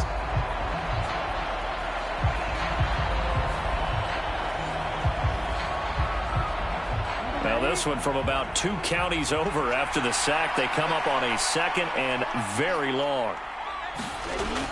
Out of the shotgun, it's Jones. Just a pickup of a yard there. That won't help too much. They're left with a 3rd and forever now. Though certainly in a pickle here. They have a mile to go to try to pick up the first. We'll see what they've drawn up. This one swung out here to Jones. And he'll lose yardage here. Back at the 47. It'll be a loss of 2 on the play, and that's going to make it 4th down. Excuse my snarkiness here, but isn't the idea of completing a pass supposed to mean you get downfield and gain yards? Especially on 3rd down. Yeah, that one. How about the defense? Figured that one out in a big way. Yeah, they completed it all right and lost yardage. He was only asked to punt once in the victory last week as he sends this one away. So we get a look at the Lions offense as they get ready for their first possession of the second half. And really, Charles, not much of a surprise that they're losing. They just haven't been able to get much of anything going in the pass game. And as you well know, in today's NFL, if the passing game isn't working, usually not much else is working either. You're exactly right about that, partner. And I know that right now the easy answer would be, hey, let's run the football. But that might not be everything you need. So despite the fact that they've struggled throwing it, they've got to find some type of a play. multiple plays that puts the ball in the air and allows for them to have some success. Now this one complete on the slant route. And able to get this one across the 45 before he's brought down.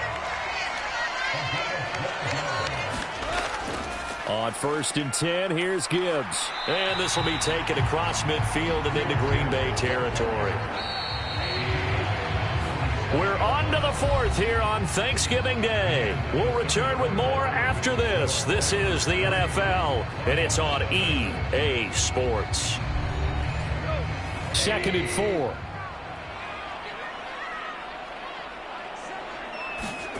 Goff now looks to throw. That's taken in, complete to Reynolds. Second catch for him today, and it'll wind up a first down. A shotgun snap for Goff. That pass caught. It's Williams. And they'll work this down inside the 30. The Lions passing game in sync now. They've got another first down. Even though this offense doesn't have a single point to its name, they're not totally out of this game yet. A touchdown here, they could be in business. And how about that last play? Now they've got momentum going. So, you know, I'm a big advocate. Get back on the line of scrimmage. Throw another play at them while you've got them rocked on their heels. Now back to the ground. Here's Gibbs. And he'll get what he can up the middle. 3 yards. That'll bring up second down. They'll come up 2nd and 7. They'll go again with Gibbs. And he is going to be stopped cold behind the line of scrimmage. Now they're staring at a 3rd and 8. That last play backwards a yard. That was well played there defensively. 2 tight ends in the formation, which essentially gave them 7 blockers up front. Hard to imagine with all that size and beef that they could let a tackler through. But that's exactly what happened. A loss resulted. The offense on 3rd down. They've only converted once in 4 tries. This is 3rd and 8. Under pressure, and he will go down. Sacked back at the 38. Rashawn Gary drops him for a loss of 12, and it also brings up 4th down. Now that was a passer's nightmare. The front door totally shut down by the defense, so he kept going backwards, hoping to find another avenue of escape. It didn't exist.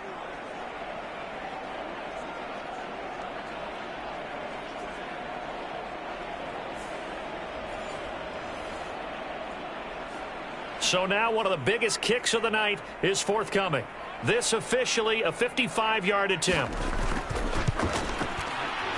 And this kick is not going to get there. It's short and no good. And instead of tying it up, they'll remain down by 3.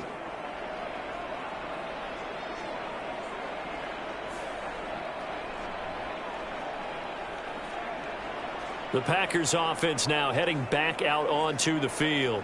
And they caught a break with that missed field goal. Instead of being tied, they now sit in the 4th quarter driver's seat, still up 3.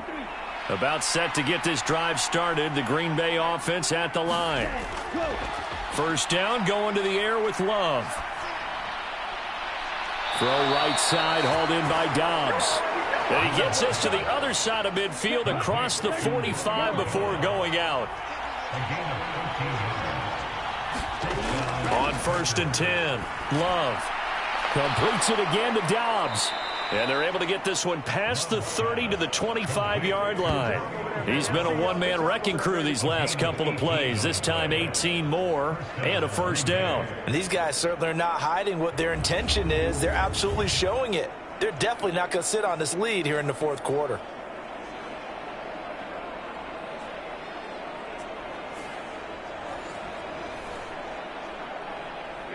Both teams working on short rest, but this has been one of the better Thursday night games we've seen as they come up here on 1st and 10. Working out of the gun. Love. Slant route, he's got Dobbs. 3 points separating these two sides with 2 minutes left to go in the 4th. So it's Packer football here as we welcome you back. They face a second down, but they are in field goal range. And now a fake on the jet sweep and a give to Jones. So fresh out of the 2-minute warning, and here's another timeout taken with 1:55 remaining.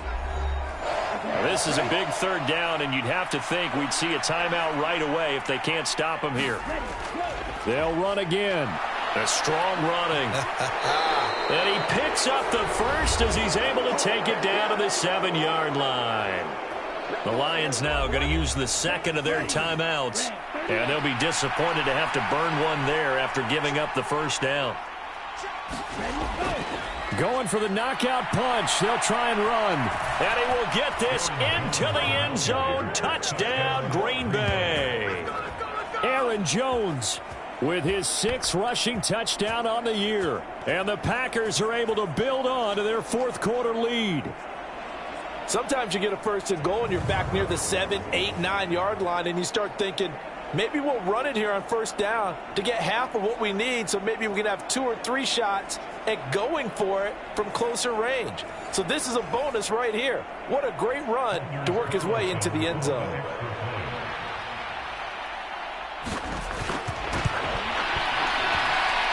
Carlson's extra point up and good. And the lead grows to 10-0. A drive that time of 6 plays. And the last play in the drive was a touchdown run by Aaron Jones.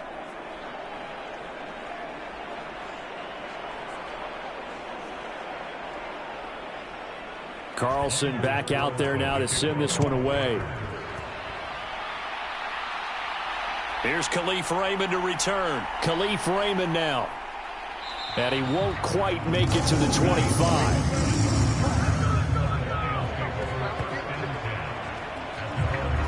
So here's Goff and the Lions. Down 10-0. Just over a minute 40 to play.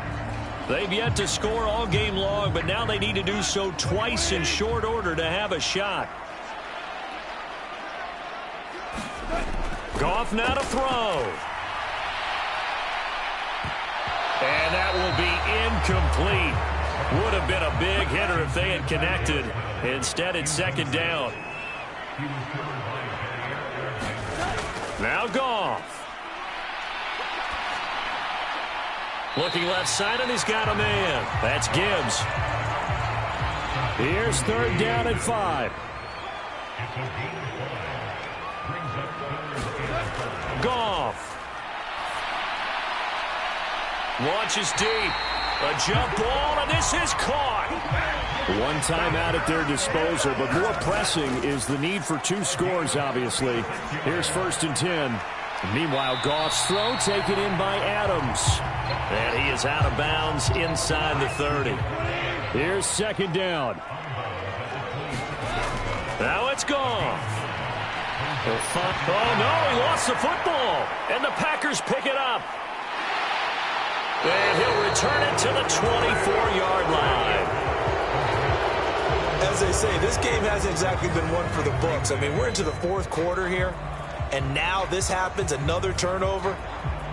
Not one that they're going to hold up and say, yeah, this has been a banner day. Absolutely. Still sitting on 0. The Packers ready to take over offensively. And this one all over but the shouting, you might say. Now, there's one timeout remaining defensively, but probably no real need to use it here. Yeah, the only time they would use it, strictly for pride. And the Lions quickly now going to use the last of their timeouts as they get the stoppage with a little over 50 seconds left to go in the game.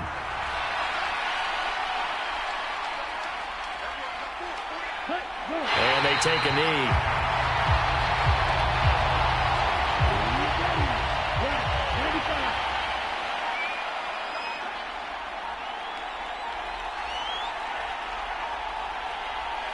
Down to a knee goes Love, and that should be the final act of this football game.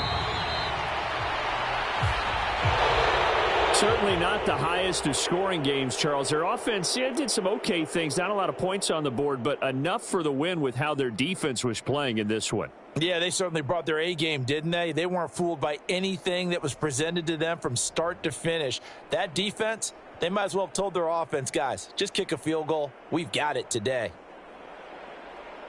So for the Packers, the win form is number 6 on the year. And they'll get a few extra days to get ready for next week. Meanwhile, for Detroit, it's a loss that sets them back in their playoff push as they fall to 6-5. And they'll try to turn things around next week as they have a matchup in New Orleans against the Saints. So for Charles Davis and our entire crew, I'm Brandon Gaudin. Next game, guess what? Charles and I will be here again. It's the NFL on EA Sports.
Today, from Empower Field at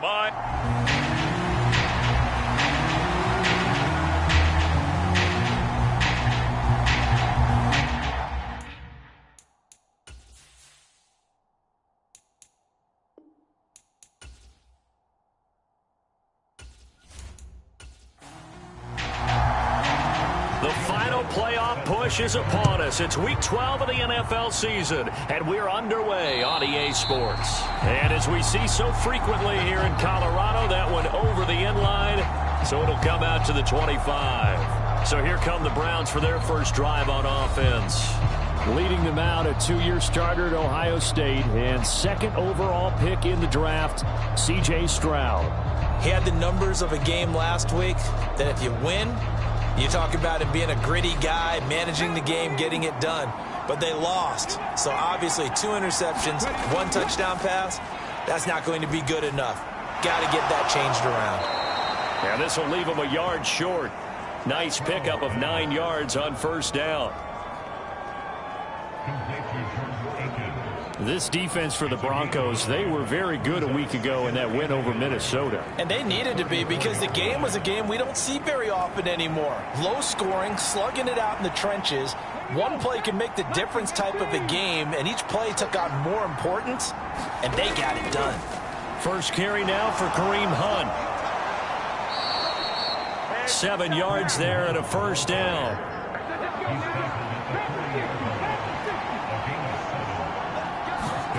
Stroud. Now a leaping catch. He's got it. And they're able to work this to the 25 before it's all said and done. It's a gain of 34. We expected this defense to be tested by this passing game coming into this one, and there's an example on this first possession of the game.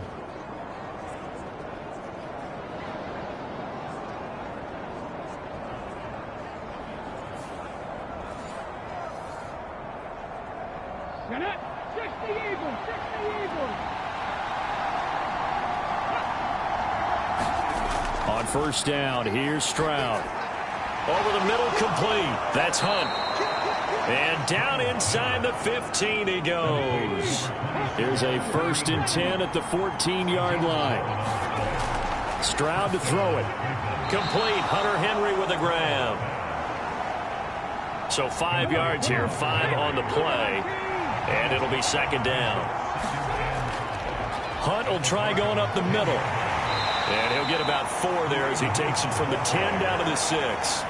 Trying to keep the drive going here. This is play number 7 on 3rd and 2. Throwing now is Stroud.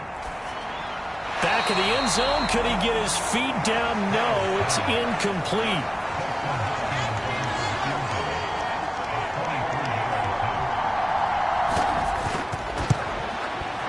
Hopkins' kick is good. And the Browns are out to a 3-0 lead.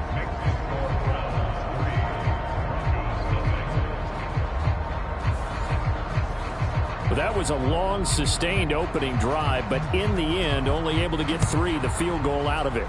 And absolutely, you'll take the points and the early lead. You never give those back. But there will be now a hit and a loose football. Oh, and one of the linebackers has got it.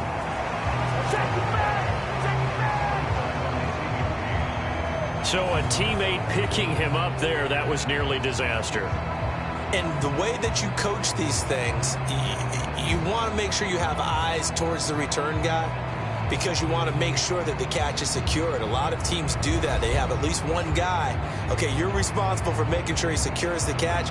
He's not always the one that makes the recovery, but he can always sound out the alarm. Hey, ball's on the ground. We've got to get it back. Wilson and the Broncos now with a 1st and 10 at their own 21. Throwing to start the drive. Wilson. And smartly going into the slide there. Wilson has enough for the first. Successful start to the drive. 17 yards and moves the sticks. This early in the game, it's all about making steady progress downfield, hoping to lead to early points. And you can do it with your actual play calls or sometimes something a little more improvised, as we just saw there.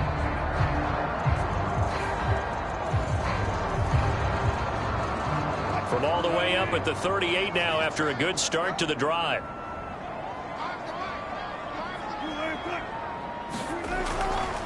Here's the first carry for Austin Eckler.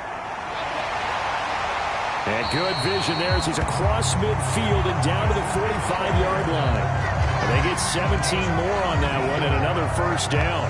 We often give credit to the O-line there. Two tight end formation. Those tight ends block pretty well also. Yeah, and that's one of the most dynamic positions in football now. The tight ends who can block at the line of scrimmage at the point of attack, and they can also get downfield and catch the football. So a 1st and 10 upcoming from Browns territory now at the 45-yard line. The throw down the field, caught by his running back. And he gets it inside the 35 and just shy of the 30. 15 more there, and they're on a roll. It's another first down. Well, only 3 plays in here, but really, Charles, a solid start for this offense. And now we'll see if they can continue their mission to end this drive in 6. And I wonder if their play caller right now is reflecting on that last big play that they've had on this drive. Do you come back with something similar, or do you have a counter to it to kind of show it and go to something else and create another big play? Now Wilson on first down. Short throw caught by Dulcich. He'll be dropped at the 25 after a gain of 6. From the 25, here's a 2nd and 4. Now it's Wilson. That's into the hands of McLaughlin. 6 yards the pickup, and that's a first down.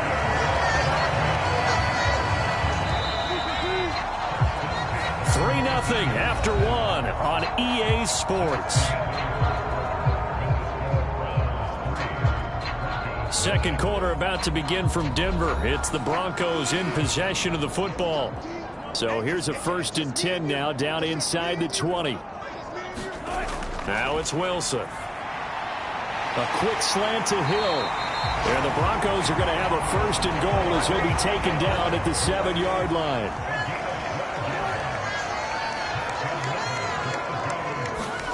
Throwing is Wilson. That's to the pylon and incomplete. They'll try again here from the 7 on 2nd and goal. Wilson. And he is into the end zone for a Denver touchdown. Russell Wilson hitting double digits with his 10th touchdown of the season. And the Broncos have taken the lead. And that's a sight we feel like we've seen a lot over his career.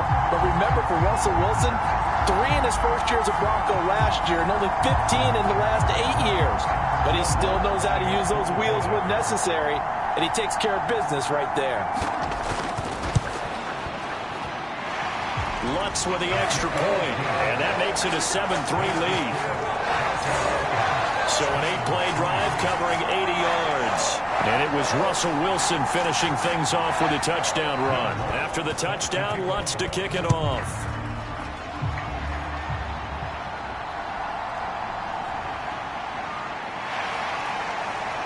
And he brings us out past the 20 to the 24.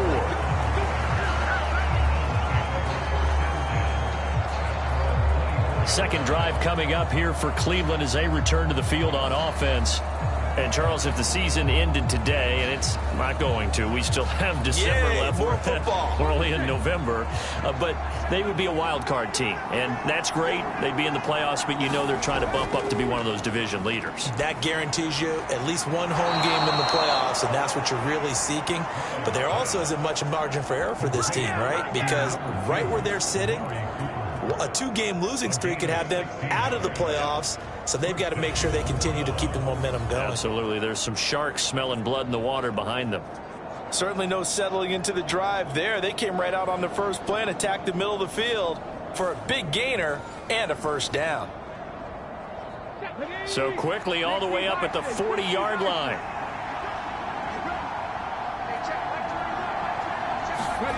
Back to throw. Here's Stroud. Short pass caught by Henry. So the completion good for 7 there. And that's going to bring up second down.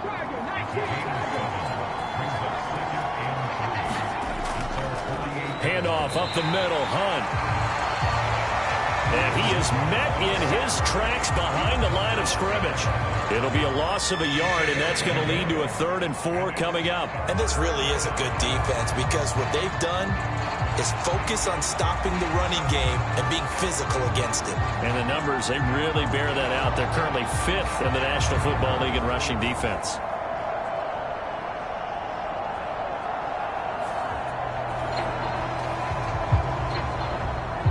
This now a 3rd and 4.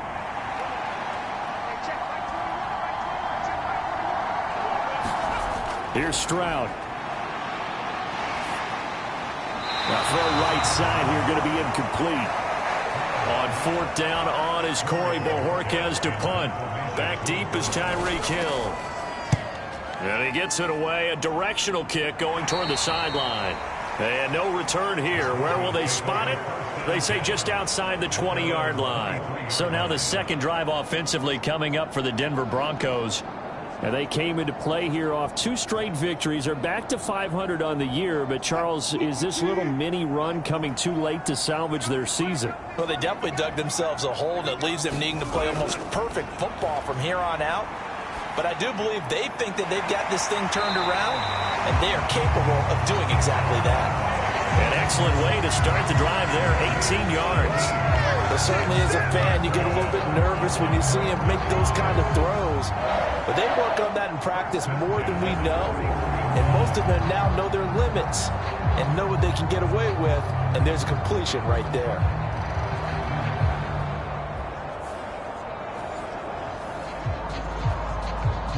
One play has him up past the 40 already, and another 1st and 10. Here's Wilson to throw. Oh, he tried to fit it in on the slant, and it's intercepted. Tre'Davious White with a pick. Brandon, this is a veteran quarterback back there. He should know better than to make a throw like this. This is definitely not his best ball, and I think he knew this was trouble the second it was leaving his hand. The football going back over now to the Cleveland Browns. As we eke closer and closer to intermission, Charles, remember last time out they punted. They would love to get points here, especially if this is going to be their final possession of the first half. Yeah, and this is what close games feel like because the pressure is on both sides, but sometimes the pressure is a little bit higher on the team with the slight edge because they're trying to hold on to that, trying to increase it. Let's see how this one continues. From the 44-yard line, here's a 2nd and 5. Now Stroud. Swings this out for Hunt. And he'll go out of bounds after taking it a little further down inside the 40. 2 minutes to play in this first half. 7-3 our score. That one a 1st down pickup of 8. Stroud looking to throw. Another completion here to Hunt. And he's tackled a yard short of the marker. Good gain of 9 on 1st down. Well, they'll use him a lot out of the backfield. He had 5 catches a week ago, and he makes another catch here for good yardage.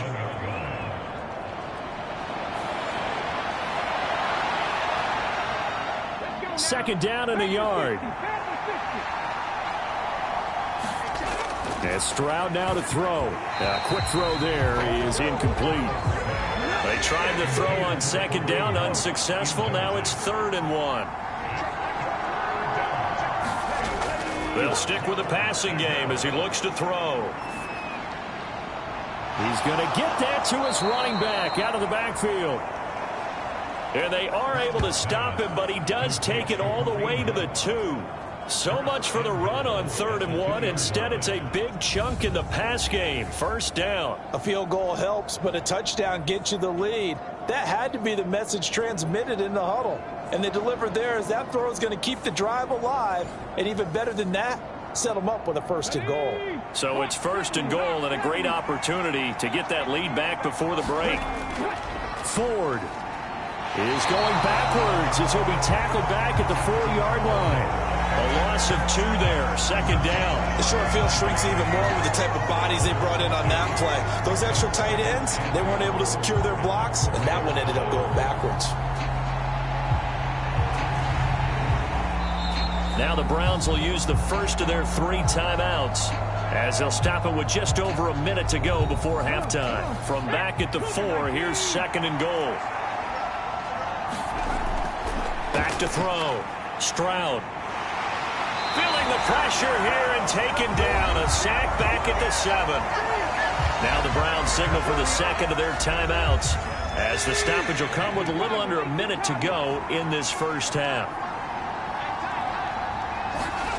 3rd and goal, Stroud. And he's got it.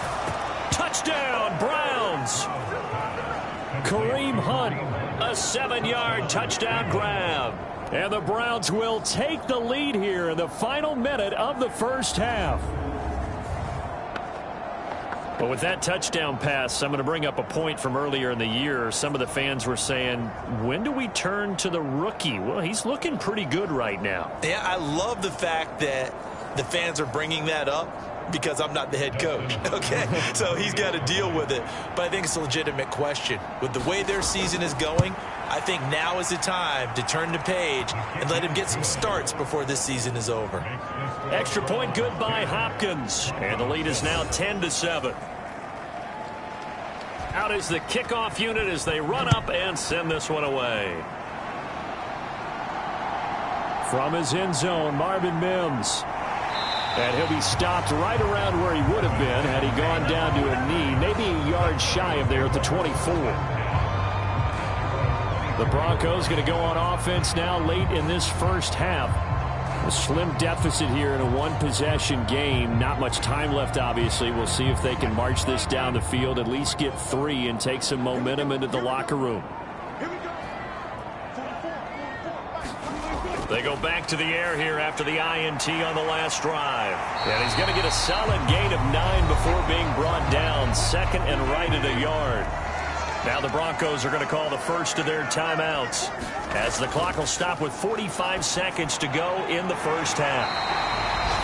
Now the Broncos are going to use the second of their timeouts, as they'll stop it with just over 40 seconds to go in the first half. On 1st and 10, it's Wilson. And here is a leaping catch. He pulled it in. First down now, but that clock rolling. To throw is Wilson. And he rifles one incomplete. 2nd and 10.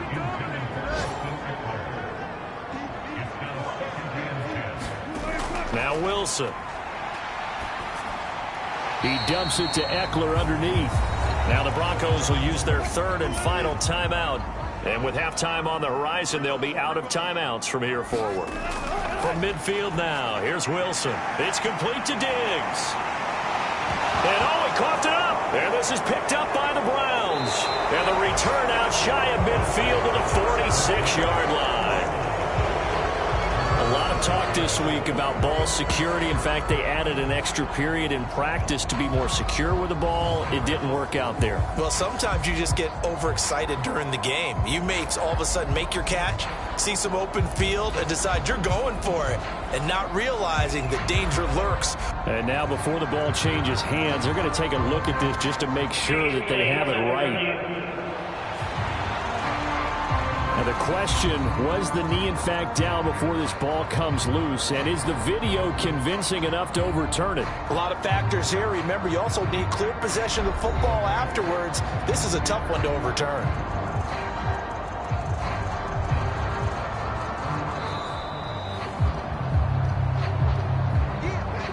So that one overturned. They say the knee was down, and that will not be ruled a fumble.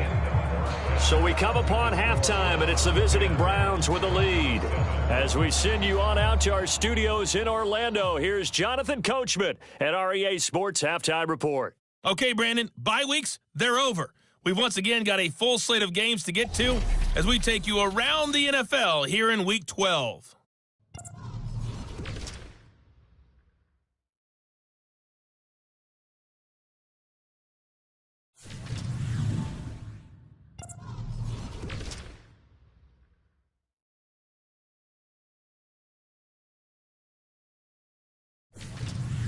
Lastly, let's check on one final game for you. And you can see they are scoreless as they play the second quarter.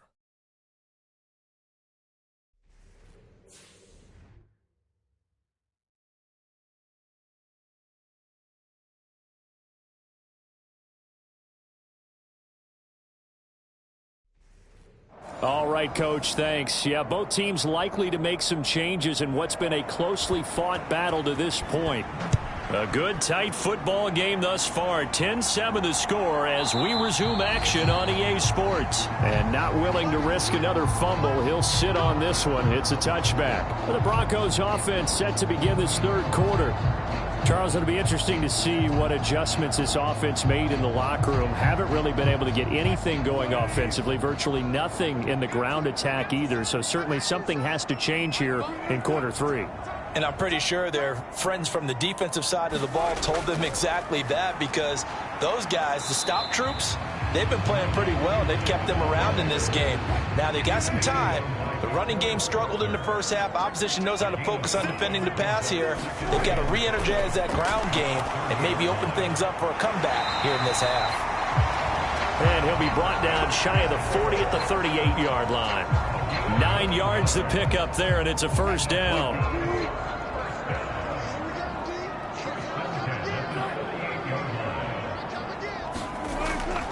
Running on first down, Eckler. And he finds a little bit of room, enough for 4 yards. It'll be second down.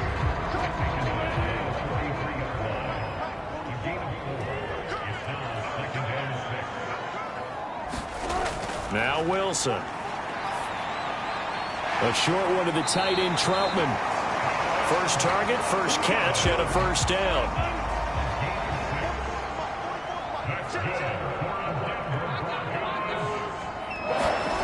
Wilson. He'll get this out wide to Eckler. Yeah, this will leave him a yard short.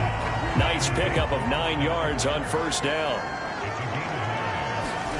From the gun, it's Wilson. That one complete to Hill.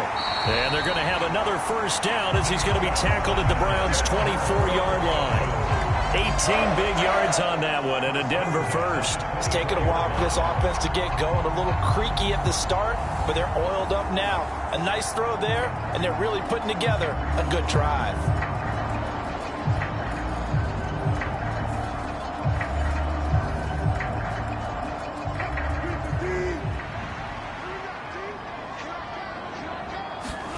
Throwing now, Wilson on first down. Tyreek Hill's got another one. That was play number 7 on this drive, and it got him 7 yards. Now 2nd and 3.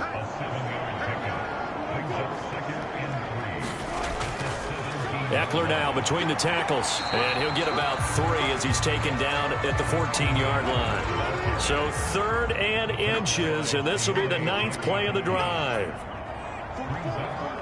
In motion goes Patrick.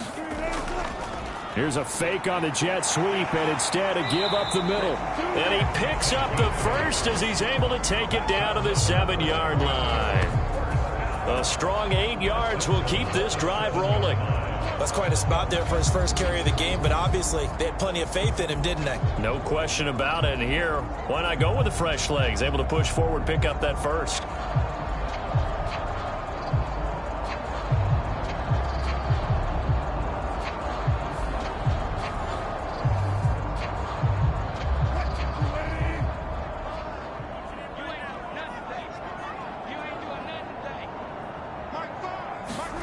Here's Wilson. And it'll be intercepted.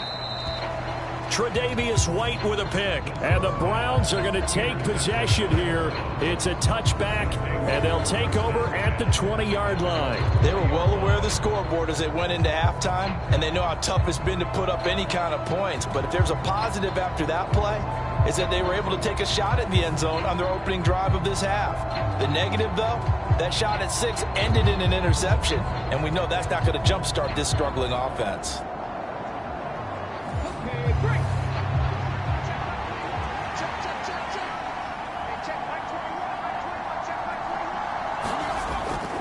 They'll begin the drive with Hunt, and he is brought down at the 22 after a gain of 2, and it brings up second down. An opportunity to get a drive started here at the end of the third quarter. What you're trying to do is break the game down a little bit. Don't let your guys see too deep into the game, into the future, and say, oh, we got to get here. No, right here, right in front of them, melt the clock down, get to the fourth quarter, try and keep going. And try to keep that lead. Exactly. The second down throw now from Stroud. And this one is going to be off the mark, too far out in front. So the failure to connect on second down, that leaves them staring up here at a 3rd and 8. Looking to throw. Stroud. Pass taken in by his big tight end. And out across midfield down to the 45.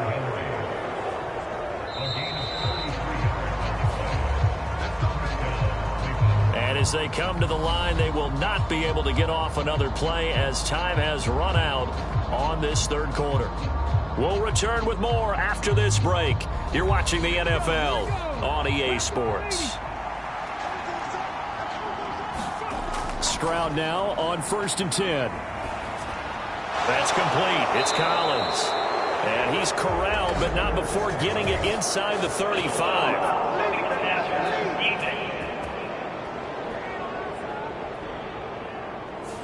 Boy, tight game like this, 4th quarter, personal foul penalties, a no-no. Yeah, we know the emotions are running high. The tensions are the same. Who can control them best could ultimately win it. And he's going to push his way down to about the 12. 7 yards on the pickup there, and it'll leave him with a 2nd and 3. If you can keep getting gains like that, Charles, with the lead here in the 4th quarter, I mean, keep running it, right? No doubt about it, but what the offense coordinator has to do is understand. They're going to continue to stack the line of scrimmage. What runs do you have in your arsenal that'll work against a stacked box and continue to move the ball? And he's left with no option here but to throw it away. Now here's Stroud on 3rd down. Work in the middle of the field, and he's got a man complete. And the Browns are going to have 1st and goal as they try to finish off this drive with 6 points. Short yardage situation, you have to wonder if they thought that they were just going to run it inside. But you have to be cognizant of the back slipping out of the backfield trying to find some open space. And that's exactly what he does to the tune of a 1st down.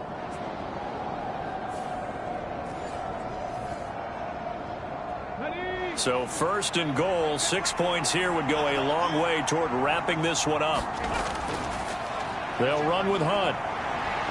Only about a yard there as he takes it from the 9 to the 8. As we get late in this one, is altitude a factor for a visiting team in Denver? Is that something that's overplayed? No, it's real, and I know a lot of the visiting teams like to downplay it because they don't want to get into the heads of their players, but you can't avoid it. As soon as you get to the locker room, you get to the stadium, they always post it in there. Welcome to Denver. Altitude 5,280 feet. The air is rare. The catch good for 6 yards, but now it's 3rd and goal. Hunt will score. Touchdown, Cleveland. So the toss play effective, even down here near the goal line. Yeah, and you're hoping the defense commits too many men to stop the run in the middle of the field and that your blockers can gain a little bit of an advantage. And when they do, foot race to the pylon, and this time he had the speed to win that race.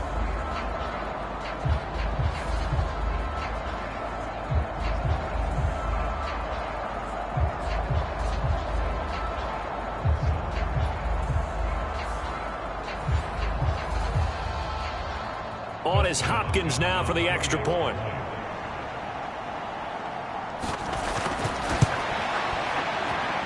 It's good to make it 17-7. So that drive consumes 9 plays all told. And Kareem Hunt, the one to finish it off, as he did so with a touchdown run.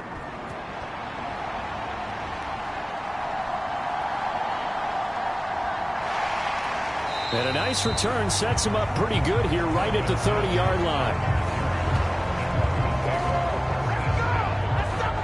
And coming out now, the Broncos. And the script really is flipped for them. The momentum on the other sideline, and now they have to try and battle back from a 2-score deficit. So 1st and 10 here for Wilson and the Broncos. Right at the 30. Trying to shake off the interception from the last drive. He'll look to throw. Runs through the contact. And they get him down, but not before he takes it across the 40-yard line. First play of the drive going for 14 and also going for a 1st down. This defense has certainly had an outstanding second half, haven't they? I know they just gave up a 1st down there, and for the offense, they're hoping that that's something that they can jumpstart with and maybe start to move the ball a little bit better. but it's been tough sledding for them here the entire second half. Short completion, just 4 yards, and it'll be second down.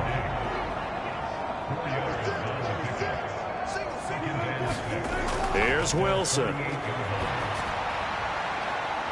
High throw, but the catch is made. And they're going to have another first down as he's going to be tackled at the Browns' 30. 2 minutes left to play in this football game here on EA Sports. So it's Bronco football as we get you reset here. They've got a 1st and 10 as they search for a late score. Throwing again here, Wilson. This is swung out to Eckler. One thing I think that's safe to say defensively, the tackling's been really good. And because of that, it's been very, very hard for them to move the ball because you're not getting the benefits of run after catch. They're tackling them almost on the spot. That means you have to run extra plays, harder to move it. All 3 timeouts remain, but they've got to score quick. It's 1st and 10. And he's going to go down. Back at the 27-yard line, he's sacked. Here comes second down. Wilson's throw caught by his receiver, Hill. Great footwork, but still wrangled down before reaching the 20. A big play needed, no doubt. 3rd and long. And that's knocked away and incomplete. So a big one coming now for Will Lutz. This to get it back to a 1-score game. The kick by Lutz is good. And they're back within a touchdown at 17-10.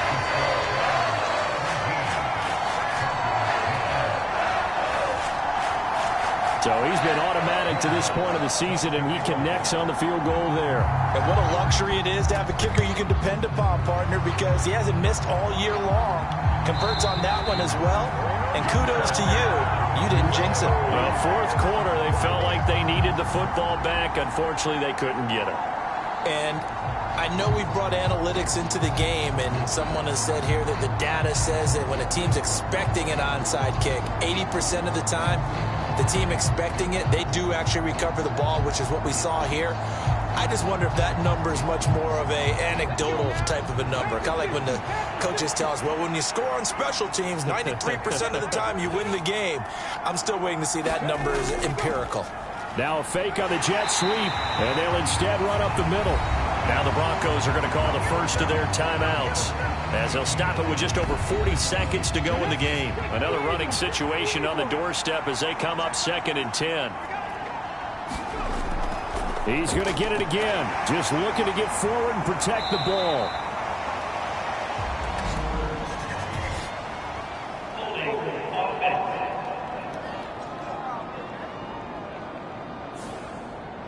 They'll come up now on a 2nd and long after the hold.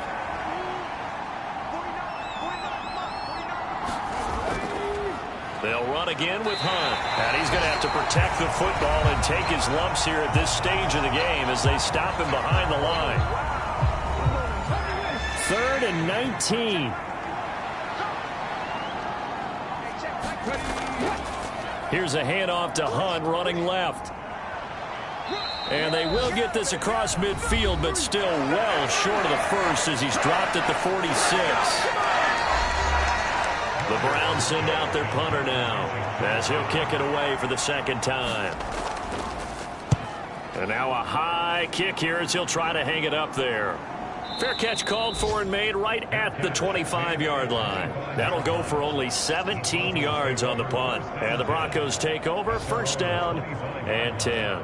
So here is Wilson and the Broncos. Trailing 17-10, 23 seconds to go. They've got to travel the full 75 yards, and time is obviously a huge factor here. 1st and 10. Meanwhile, Wilson's throw taken in here by Patrick. And they'll get him down after a gain of 7, but they'll happily give him that. One last shot for Wilson. He gets this complete to Diggs.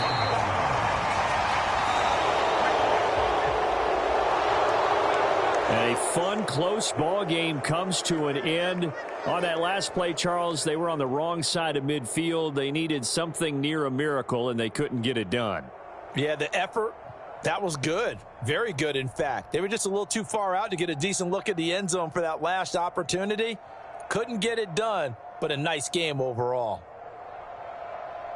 So for Cleveland, their playoff chances take an uptick as they move to 7-4. And they'll get another road date next week.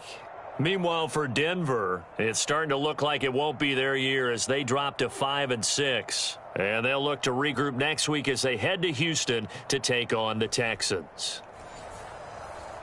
I'm Brandon Gaudin. Certainly have to thank Charles Davis, my broadcast partner, and our entire crew. We'll catch you next time right here. It's the NFL on EA Sports.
Today, from Neat.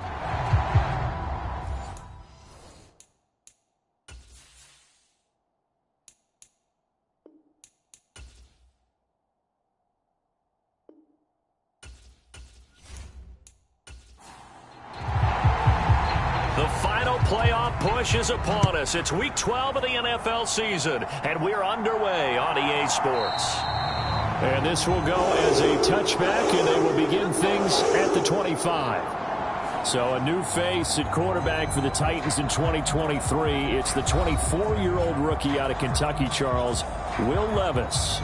Would you say that last week's performance by him, workmanlike in terms of numbers? One touchdown, one pick, but obviously a loss. Yeah, and that's the bottom line for him. All he cares about is how do we find a way to win the game. Maybe leans on a few other parts of the offense, and hopefully springs a receiver or two free. Levis going to the air right away. Oh, a contested ball here, and it's going to be caught. And they're going to have this across midfield and inside the 45. So the big play gets him across midfield now for 1st and 10.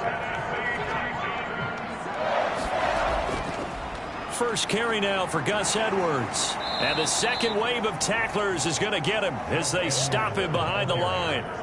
2 yards the loss, 2nd and 12.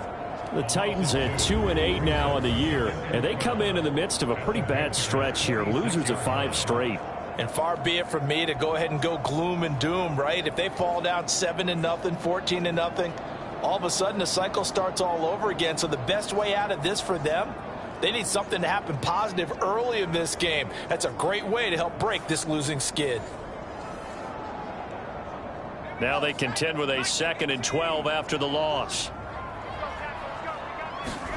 Levis to throw it. He finds his man, complete. It's Phillips. And he's got this down a yard or two shy of the 40 before he's out of bounds. It'll go as a gain of 4. And 3rd and 8 now. You look at this Carolina defense.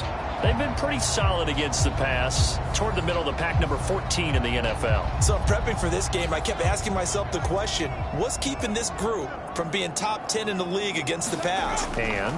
Too many mistakes, especially little mistakes. And those add up into big mistakes. Big mistakes add up into points against you. And this pass broken up.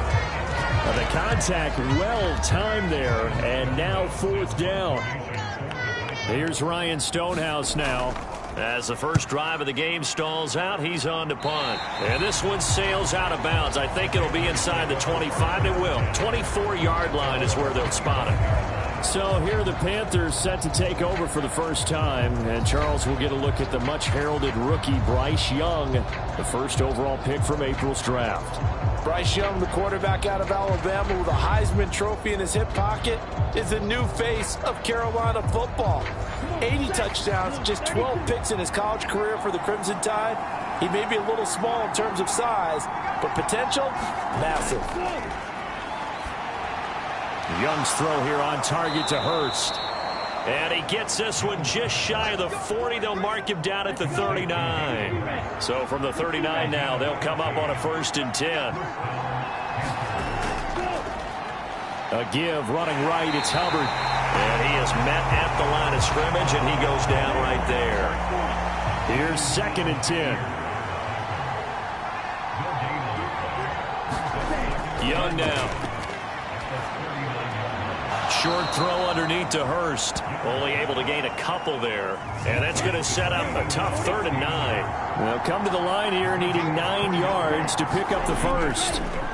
Young on 3rd down. And incomplete. They tried to drop it off, but he couldn't hold on. Carolina punt team out there led by Johnny Hecker. They punted 3 times in the loss last week as he sends this one away. 42 yards on the punt, just 2 on the return. And the Titans will be backed up deep to begin the drive as they take over 1st and 10. The Titans coming back onto the field for their second drive. Over on the sideline, hoping to hit that reset button between possessions. Last time out, they had to punt it away. This time hoping to finish this thing off in the end zone. 1st and 10. Here's Levis. Got his man complete over the middle. It's Phillips. And that's good for a pickup of 10 yards. And they'll be left with a second and about a foot. They go with Edwards left side. And he's taken down but able to slip across the 35. The Titans get 14 yards there and move the chains as well. And that's the big fella's MO right there. Running through tackles, keeping the sticks moving forward. This defense, if you don't bring 11 guys to the ball to try and get him on the ground, he's going to keep making runs like that. I feel the press box shaking every time he touches the rock.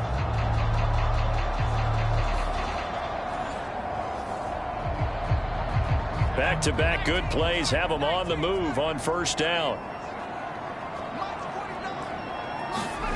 Back to throw, it's Levis. And that nearly a turnover, but it's incomplete. Oh, fortunate to retain possession there, and it's second down.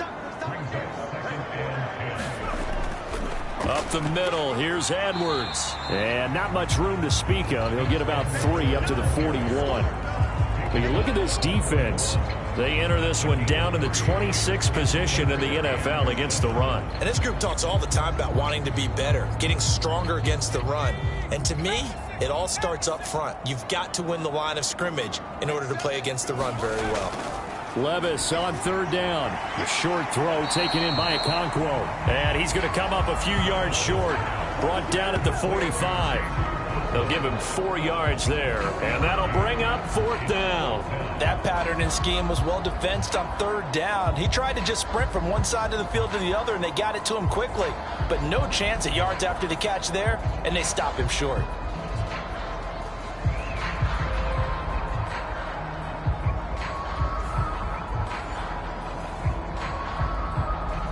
On fourth down, Ryan Stonehouse on to punt.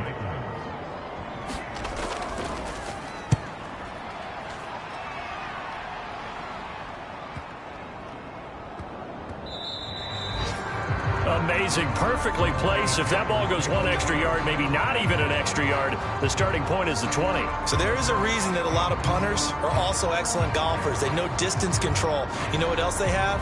Same groove motion over and over. Once they have that down, it repeats under pressure. This Carolina offense at the line, ready to go. On first down, they'll start out with Hubbard. And able to get it across the 10 to the 15. They were looking for a cushion from that end zone. He gave it to him. 15 big yards. No score after 1 on EA Sports. Panther football to start quarter number 2. As they've got it with a 1st and 10.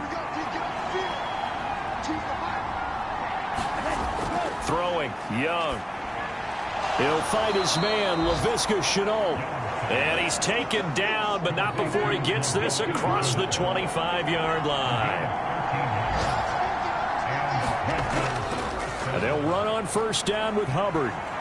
And he gets this one just shy of the 40, down at the 39.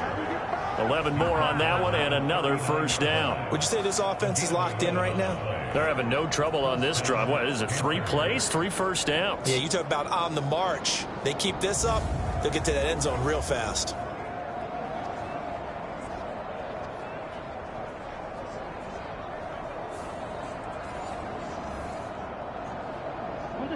So from the 39 now, they'll come up on a 1st and 10.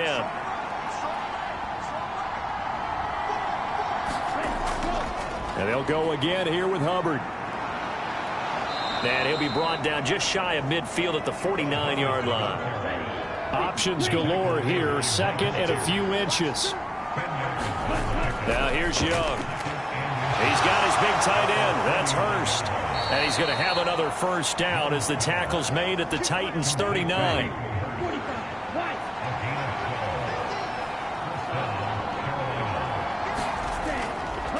Straight ahead with Hubbard.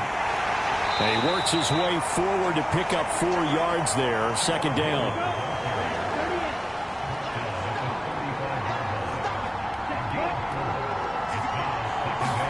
Here's Young from the shotgun. And connecting here with DJ Shark. And he's going to have another first down as the tackle's made at the Titans' 19. A solid gain of 15 yards and the sticks move. With that grab, he now sits at 200 for his career and maybe more importantly, a first down.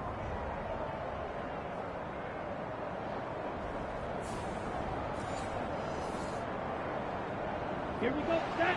Yellow. 22. Let's go. Set. Cut. They'll run out of the gun. It's Hubbard. And he'll get him inside the 15 down to the 14-yard line. Here now, 2nd and 4.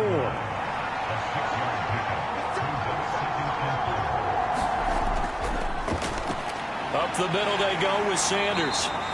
Second quarter action with 1:59 remaining.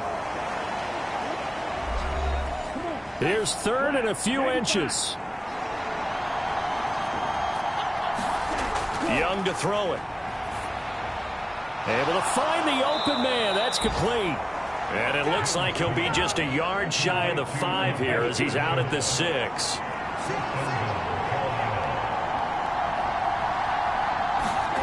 Young. They'll set up the screen here for Hubbard. And a minuscule gain of maybe a yard from the 6 to the 5. Good reactions there defensively. That screen was a little slow in developing, and they shut that one down with little gain. And the ball smack dab on the 5-yard line. Here's 2nd and goal. Out of the gun, it's Young. He's got it for a Panther touchdown.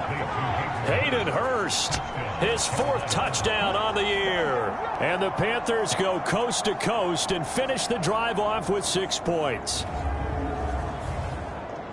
Well, with this rookie QB, we talk a lot about his ball placement and how good he can be at laying it right in there. I think we just saw, Charles, though, the strength of that arm. And now, of course, all scoring plays are reviewed, and I think they're going to take an extra long look at this one. They're taking a peek at whether or not those feet were in bounds, and obviously a big call here in the end zone. And not just the feet. How about the hands? How is the ball possessed while the feet are hopefully getting down in bounds? That's what they're trying to look at to see if it all comes together.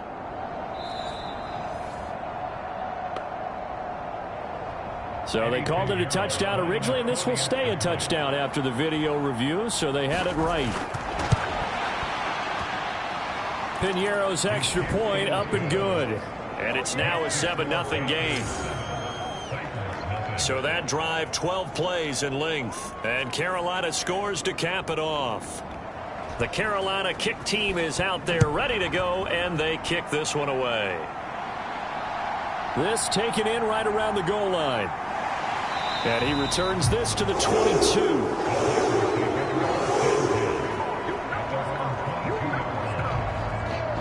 Here's Tennessee ready to begin this drive offensively. Charles, we'll see what they can do here. Not a ton of time left, but enough certainly to get points out of this drive, and they need them right now because they're trailing. Yeah, and this is exactly why you practice a 2-minute drill all through camp and at least one practice each week before a game. A minute left, more than enough time to string a few completions together, reach the end zone, and then make that walk back to the locker room just a little more animated. This team is not going to make it easy for you. They're a physical group, and we just saw it there on that play. They came in, made the contact, just as he's trying to haul it in. 2nd and 10. Here's Levis. Open man, Westbrook-Ikhine. And they get him down, but not before he takes it across the 40-yard line. Creeping up on a minute to play in this first half. The Panther rush too strong. They get there and take him down. The Titans going to use the first of their timeouts as they'll stop it with exactly a minute to go before halftime. A 2nd down throw from Levis, and that's complete to Westbrook-Ikhine. Now Tennessee going to use the 2nd of their timeouts. So that means they're down to 1 remaining here as we head toward halftime. On 3rd down, here's Edwards. And he is going to lose yardage here. Now the Panthers going to use the first of their timeouts as they get the stoppage with a little over 50 seconds to go in the first half. Here's Ryan Stonehouse now as he's on to punt for Tennessee. He's been a busy man here in this first half as he gets it away. And no one there to stop it. Hits at the 8, but it carries all the way into the end zone for a touchback. Here comes Chuba Hubbard. Let's take a closer look at him. A good job in the passing game, decent job in the running game, but really they've been more effective through the air. We'll see if that shifts at all as this goes on. Thus far, it feels like they're calling this game in reverse. Normally you run to set up the pass. Here it feels like they're passing, hoping to set up the run and be more effective later on in the game. And you can do it both ways. We usually talk about it in the reverse, however. No doubt about it. The Panthers going to use the second of their timeouts as they stop it here with just under 40 ticks to go in this first half. On second down, here's a run with Hubbard. And obviously not fooling anybody here as they stop him behind the line of scrimmage. It'll be a loss of a yard, and that's going to lead to a 3rd and 4 coming up. I like the strategy. Extra tight ends, extra beef. They want to run the football, but that means they probably want to run it inside. If you get strung out on the perimeter, you're in peril. Yeah, we saw the result, negative yardage.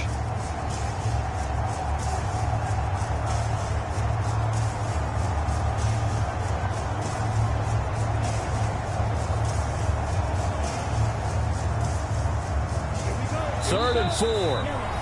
Now whistles come in. We're going to get a timeout here by the offense, as the clock will stop with 21 seconds to go here in the first half. Third down, Young from the gun. And they will touch him down, but not before he gets the first. They get 6 on the pickup there as the drive will continue.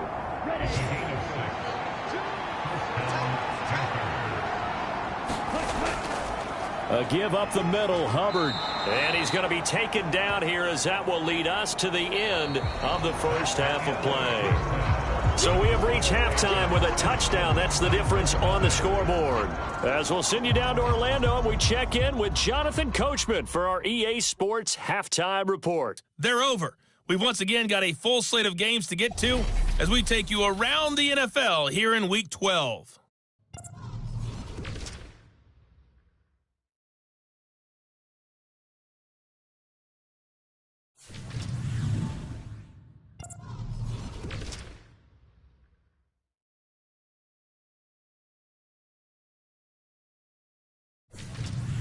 Lastly, let's check on one final game for you. And you can see they are scoreless as they play the second quarter. Meanwhile, in our game, just the lone touchdown accounting for all the scoring. A tight one, 7-0 is the score. And for the call of the second half, we send it back to our broadcast team of Brandon Gotten and Charles Davis. Okay, Coach, thanks as always. This one's still anyone's game as we welcome you back for quarter number 3. The Panthers out in front, and they will get the football first. Second half action underway. And he'll be stopped right around where he would have been had he gone down to a knee, maybe a yard shy of there at the 24. But the Panthers going to take over here to start quarter number 3. Their defense has pitched the shutout. Now they probably need to deliver a little breathing room, maybe make it a 2-score game as they've got it 1st and 10.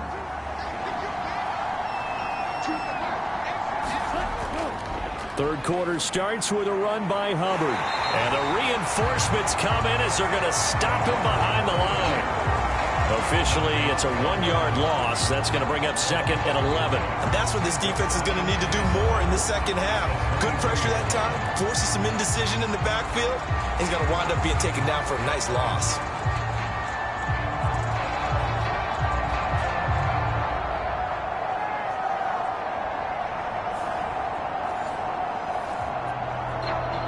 A loss of a yard there to start out. That leads to a 2nd and 11. Now Young. Short throw underneath to Hurst. And this will go as a gain of 7 as he gets it to the 30-yard line. Here is 3rd down and 4.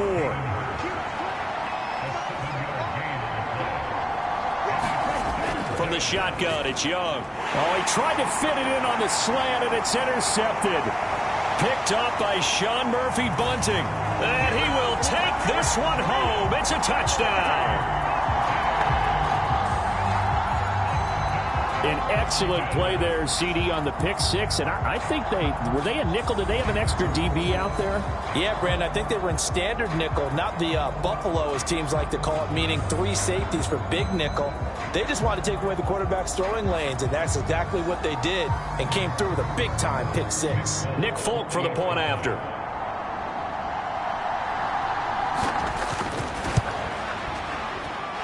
It's good, and we're all tied at 7 apiece. A heck of a play there defensively, getting the interception, navigating his way into the end zone for the touchdown. Nothing separating these two teams on the scoreboard as the kick's away here.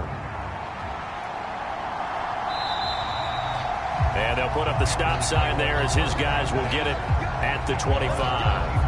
The Panthers offense here, they get ready to head back on the field. Now remember, they were just out here a moment ago through the pick six, so we'll see if they can take better care of the football this go-around. Yeah, and sometimes, partner, I think it's almost better that you just throw the pick six and you come right back out on the field. You're not over on the sidelines dwelling for it for very long. You're not hearing everyone say, hey, you'll get them next time. Hey, don't worry about it. All that stuff just goes right out the window. You're right back out on the field with a chance to atone. This drive starting off on the right foot, 18 yards. Well, that certainly has to feel good. And it's not all the time that the play caller should get all the credit. Sometimes I think in the huddle, the quarterback just says, hey, who's going to make a play for me? I just need something right here. And the end result there, nice first down. Drive keeps moving. A first down throw for Young. Over the middle, hauled in by Shark. And he'll be taken down, but not before he gets into enemy territory. Give him 10 there, good enough for a Panther first down. But one of the ways that quarterbacks keep all the receivers alive in a play, never lock in on any one guy. Make sure you keep your eyes moving, scan the field. And here he finds the open guy for a nice pickup.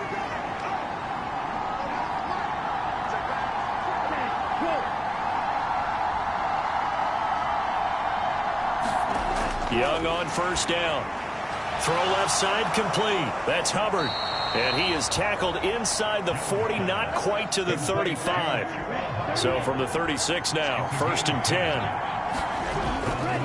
Now a give. It's Hubbard going left. And oh, he sheds a tackle. Now he's got some space. And he'll work his way inside the 30 now to the 28. Now a 2nd and 2. Right back to Hubbard. And he stopped after a gain of 1. Not enough. Still a yard to go on 3rd down. I haven't been a defense coordinator yet that thinks 2nd and 2 is a fun situation to try and defend. Playbook is wide open for an offense, partner. Nice job. Hold him to 1 after that 8-yard pickup on 1st down. Heavy set out there on 3rd and 1.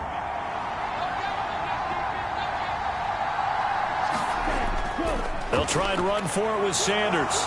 And he's going to get the first down as they bring him down at the 23. They're able to convert with a gain of 4.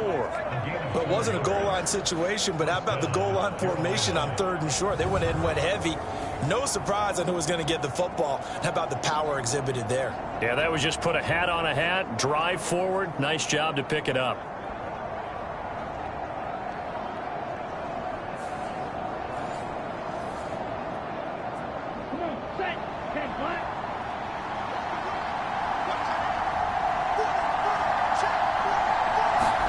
They'll try to throw now. Young on the slant. This is Chark.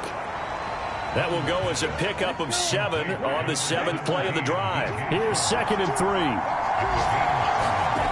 Now Young. That's the tight end Hurst with it. They'll wind up getting just a yard out of it. And now 2 yards to go on 3rd down. Young on 3rd and 2. That is caught. And he'll be taken down at the 2-yard line. They're able to convert on 3rd down, and that sets up a 1st and goal.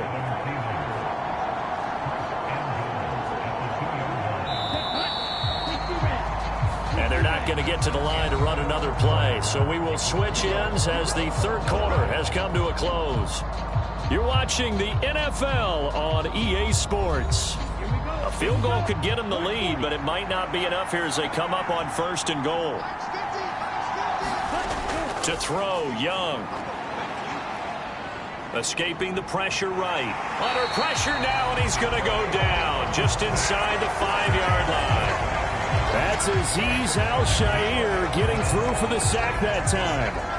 That I'm struggling to understand a little bit. That close to the goal line, first down, run the football. If you want to throw it, throw some play action on second down.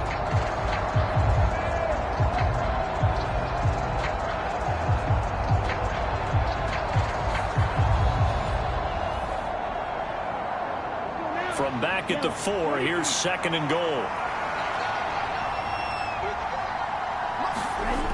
Hubbard going to take this down just short of the goal line. He got 3, but could not get the ball over the chalk.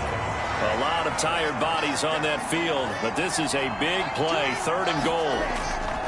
Hubbard again, and he'll take this into the end zone. Touchdown, Carolina. Chuba Hubbard with his 4th rushing touchdown on the year. And the Panthers have broken this deadlock and have taken the lead here in the 4th. And this is a time of game where offensive lines can really dictate a team's fortunes. It's been a tough battle. They've been out there for a long time. But this was a question of who can wear down who. And that's excellent work to put a long drive together and finish it with the touchdown run to take the lead.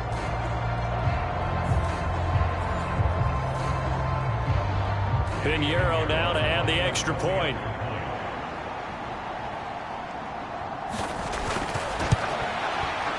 And he's got it. It's now a 14-7 ball game. That one in the books as a 12-play drive. And it was Chuba Hubbard who finished it off with a touchdown run.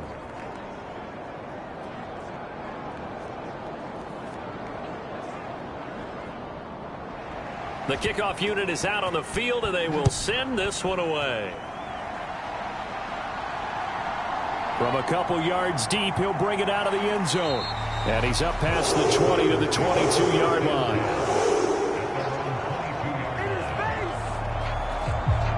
And here comes Tennessee as they get set to take the field. They now trail by 7 after that last touchdown here in the 4th quarter. What a big spot for this offense. See if they can cobble something together on this drive. The drive starts with a carry by Edwards. Jeremy Chin there defensively. 2nd and 5.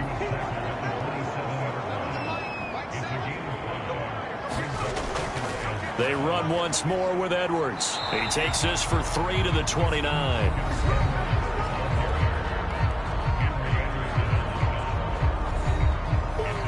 This is 3rd and 2. Maybe the biggest play in this football game.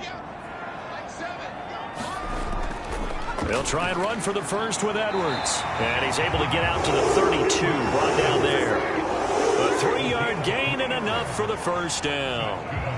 He continues to struggle to find a crease to break off a big one and might need to just put that aside and just try and ram his way forward and get what he can.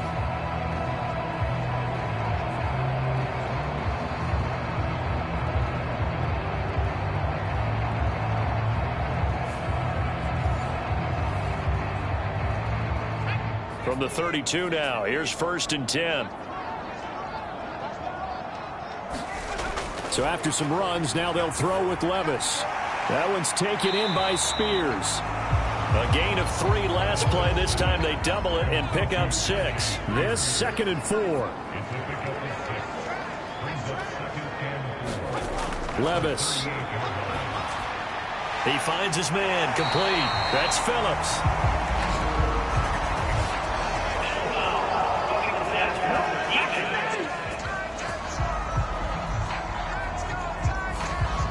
So roughing the passer here, even though said passer wasn't a quarterback. And this is a call, partner, I think you might see once a decade or so. But the officials know the rules better than anyone, and you have to know when you're on the field. Anyone throwing the ball gets the same protection as a quarterback. So if he gets hit late, that's definitely going to draw a flag. I like the design that we're seeing right there. This is what they need. Down by a touchdown here in the 4th. They just need to keep working their way downfield. And when they see openings, take their shots.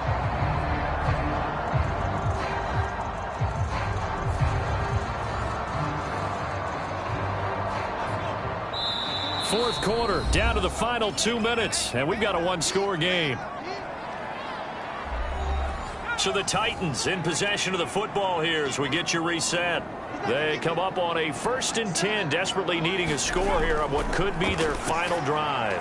Meanwhile, Levis's throw is on target to Burks. And they'll work it inside the 15-yard line before it's all said and done. Now he's going to swing this one out to his running back. Here's a 2nd and 7. Levis, he'll look to throw it. That's going to be caught at the 10-yard line. Boy, here's a big one. You can just feel it. This is 3rd down now. Now a battle for the football. It's caught. It's a touchdown. Tajay Spears. A 9-yard touchdown ground. And the Titans are an extra point away from tying this game here in the final minutes. Well, the hard part's done. Now they just need to split the posts, tie it up, but then their defense is going to have to hold up to send it to overtime. Yeah, no matter what. I know there's an inclination in it when you have momentum to go for 2 here, but if you miss it, you don't give your defense a chance at all. Plus, been a good game. I want to see overtime. I'm selfish. You obviously don't have a flight to catch. Tomorrow. Now Folk for the extra point.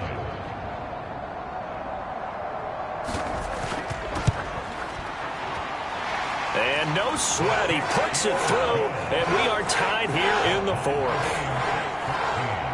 That time, a 9-play drive. And the result in the end, a Titans touchdown.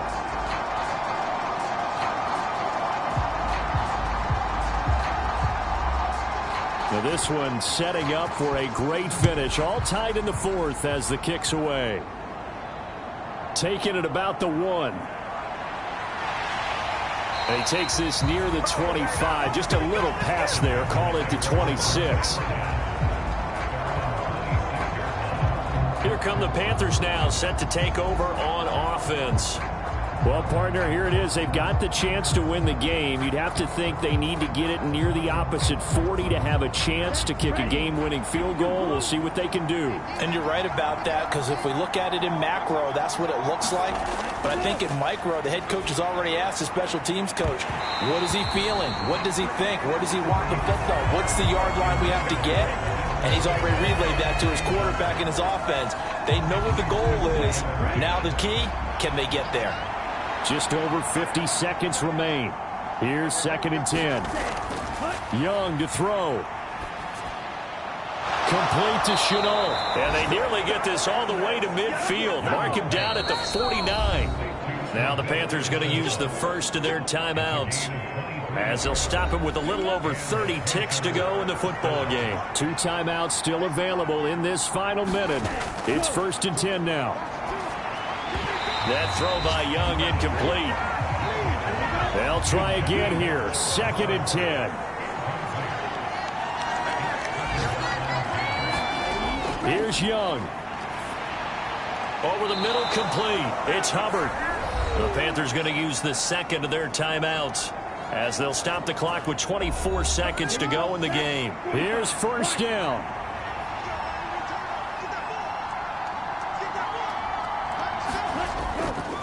They'll give this to Hubbard running right. And nothing much materializing there on the 1st down run. He'll get a couple, and that's it.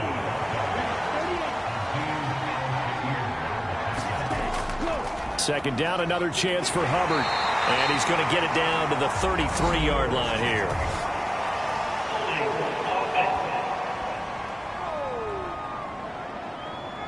So their move is to decline that so they don't get another 2nd down. It'll be 3rd. So that has to tell us that they're pretty confident in their 3rd down defense, right? Absolutely. Whether it's a sub package or nickel package, whatever they want to run out there, they feel like they can defend here on 3rd down. It's a little teaching moment here. Overtime rules. Remind us how this goes, partner. Okay, so in the past, we had sudden death. First team to score wins, but no longer. Now, if the team receives the ball, scores a touchdown, they win the game. If they kick a field goal, though, or don't score, the other team gets a possession. And after both teams get a possession, then we're into sudden death. First team to score wins the game. And he'll be tackled just shy of the 25.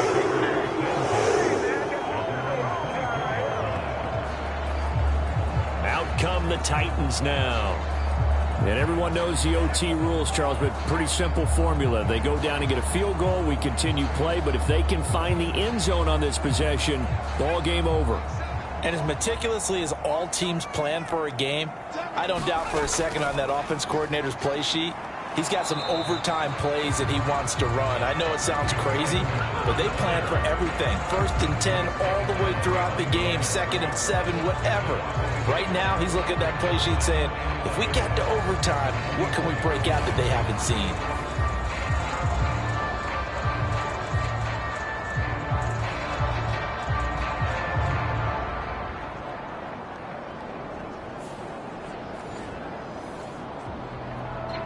We'll play only the one overtime here. If time runs out, it'll be a tie as they come up on 2nd down. Again, it's Edwards. And he'll get it up near the 35, right at the 34 here.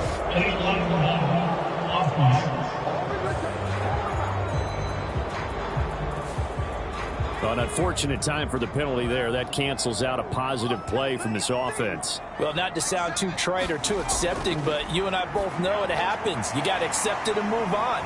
Yardage, you got to get back. Focus on the next play. Move on. That'll go for a gain of 7. And it's 3rd and 4 now. Here's Levis. Work in the middle of the field, and he's got a man complete. And he will have a Titans first down as they're able to get the 3rd down conversion. And Brandon, from our time in college football, where receivers weren't running the traditional NFL route tree, one thing they did learn, find open areas, find soft spots, and set up and catch the ball. And I think we just saw that there. Yeah, we saw that indeed, picking up the first.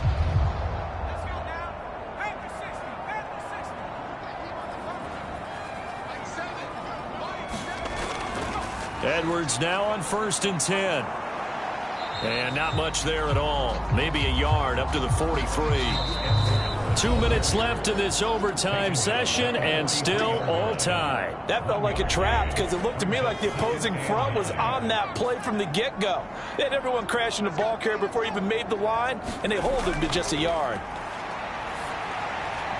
Levis is that's taken in by Okonkwo. That was an okay hook up there with his tight end, but unfortunately, they didn't get the kind of yards they had hoped for. That's going to bring up 3rd down.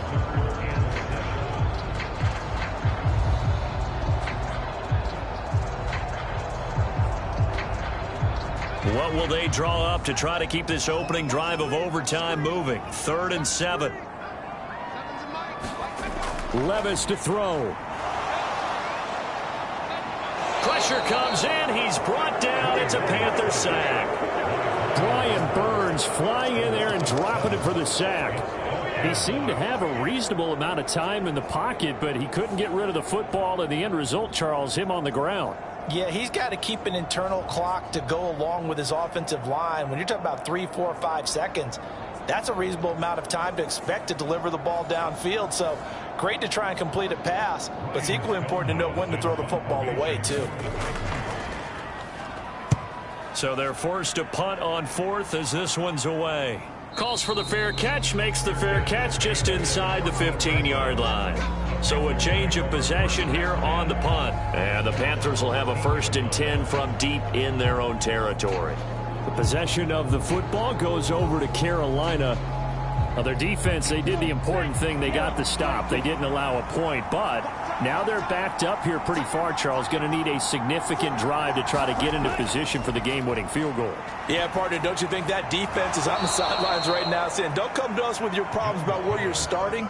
We did the important part. We kept them off the board, kept us in the ball game. Find a way to maneuver it downfield, at least get into field goal range, and get us a win. Now a timeout called for by the offense.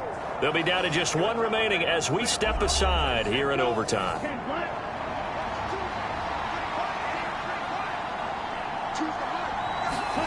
Young. It's caught. It's Chenault again. And able to get this one across the 45 before he's brought down. This is a big spot for a rookie QB, and overtime's kind of where you earn your stripes, isn't it? It really is, and we've talked with enough coaches and players about how these youngsters are getting into the game and playing this at such a high level so early. But overtime, that's an entirely different animal, and he's handling it well. Yeah, starting to put together a nice drive. On the set.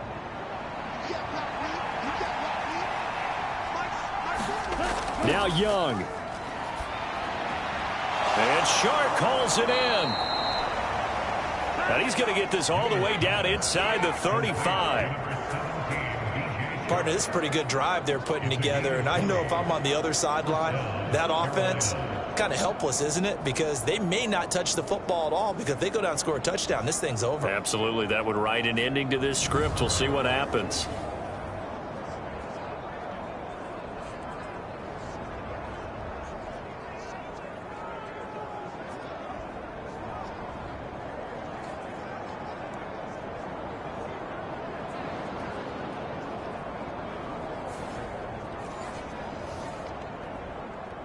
So operating from Tennessee territory now. Here's 1st and 10 at the 34.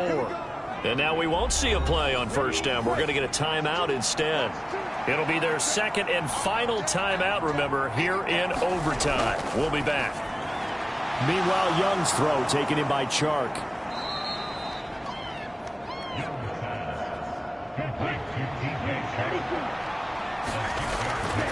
On play action, Young, throw left side, caught by the tight end Hurst. And he's going to have another first down as the tackle's made at the Titans 16. So that's it. No double overtime until the playoffs roll around, so that means this one ends in a tie. Yeah, that's ultimately unsatisfying for both teams, the fan bases.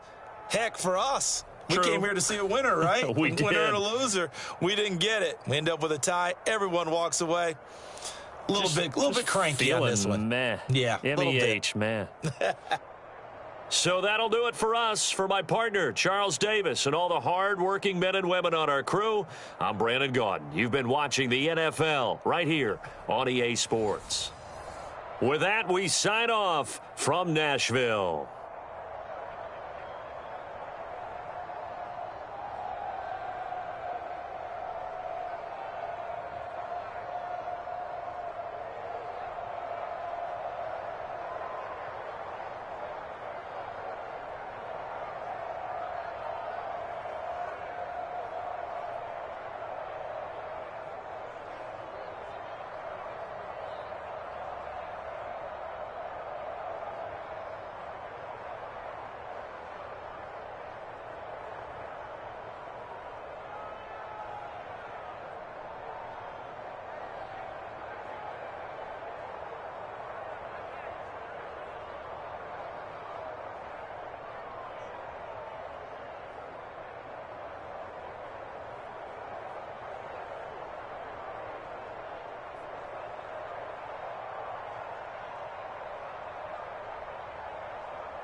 today, from State Farm.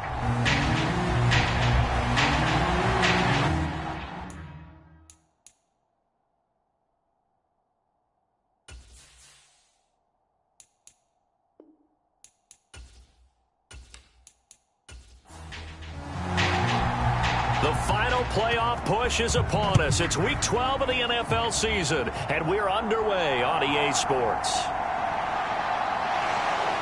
And makes it across the 20 as his guys will set up shop at the 23-yard line.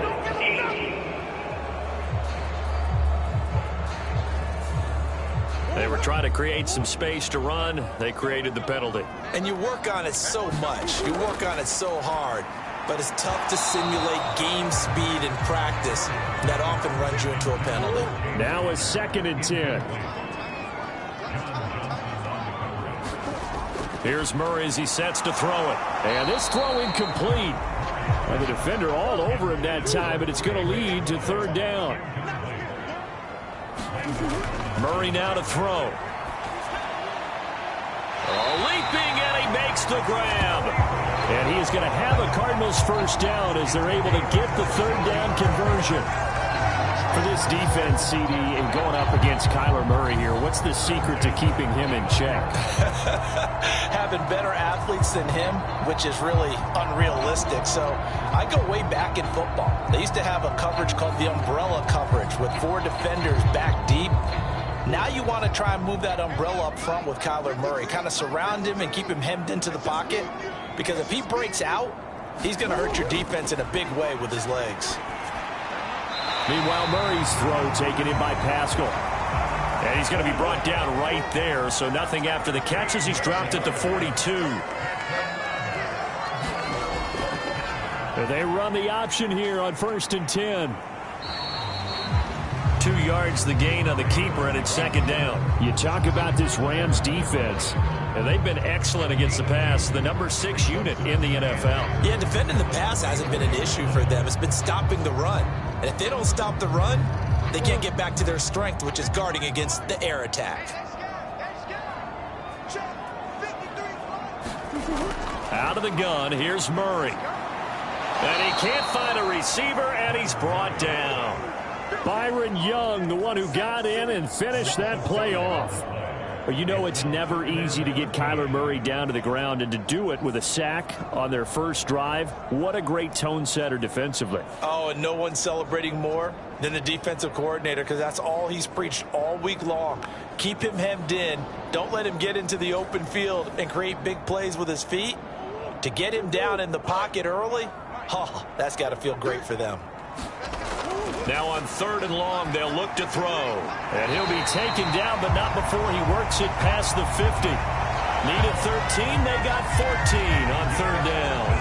We got to like what you're seeing from this offense here on the first drive. A nice, sustained series to begin the game, and it will continue after picking up another first there. Would you say the word methodical comes to mind? I love the execution. I love what they're doing on this drive. They're controlling the ball, controlling the game, controlling the clock. So from Rams territory now, it's 1st and 10 at the 47. Here's Murray. Finding his target, it's Trey McBride. And he's got this down to the 35.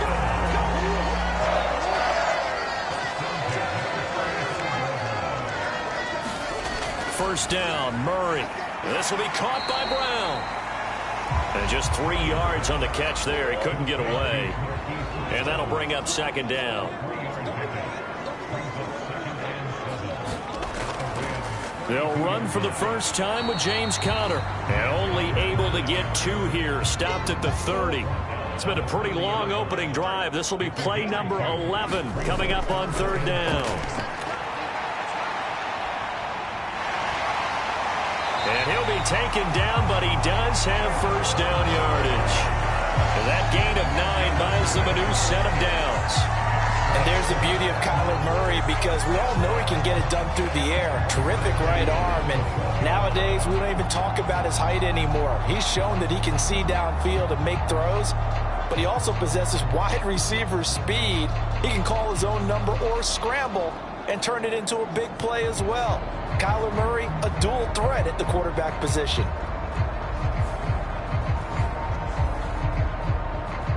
Clock running, under a minute to go in a scoreless first quarter. In motion left goes a tight end. On 1st and 10 is Connor. And this will be a gain of 6 when it's all said and done. Down to the 15 from the 21. 2nd down and 4.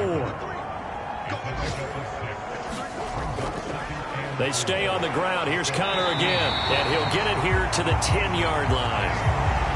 A gain of 5, good enough for the first down.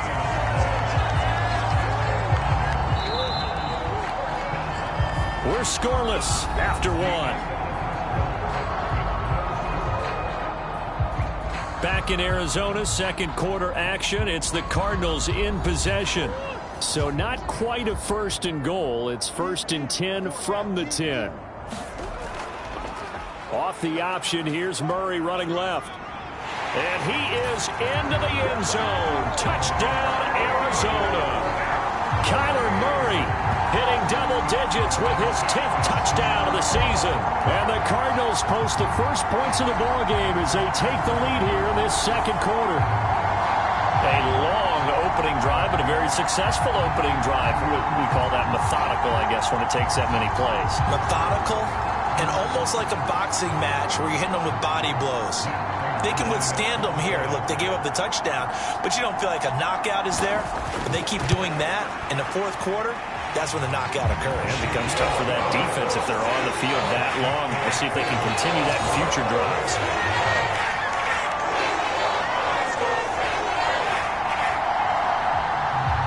After the touchdown, out is Prater to kick.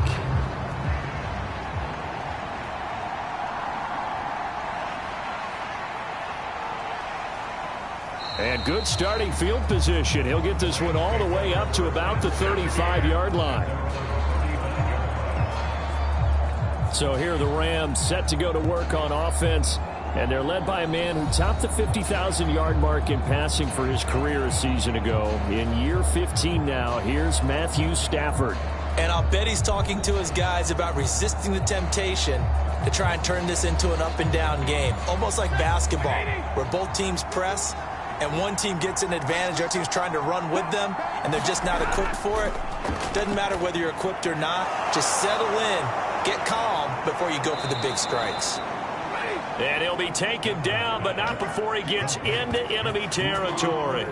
It'll be a first down for the Rams there on a pickup of 18. And this is an offense that's near the bottom of the league in rushing, so defensively coming in, you've got to know you're going to see the ball in the air a lot.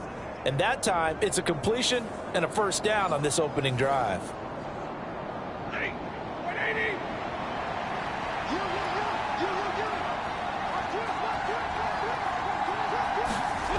On first down, Stafford here. And this will be incomplete. Physical play on the football there, and it's 2nd down.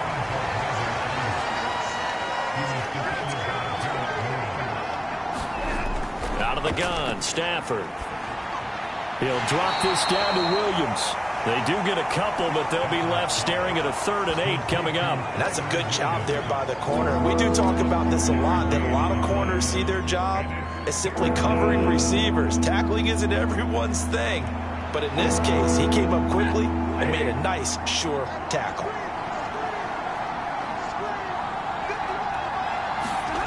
Throwing on 3rd down, Stafford. Finding Williams once more, complete. And he's got this down a yard or 2 shy of the 40 before he's out of bounds. 3 yards, all they could muster there, and it'll bring up 4th down. And forget about the run to set up the pass. They're just coming out throwing. Forget trying to set anything up. They feel like they have the advantage. They feel like they have the matchups, and they're just attacking right now. Yep, going to the air on the opening drive. Patterson's kick is good. And they are on the board, but still trailing. It's 7-3.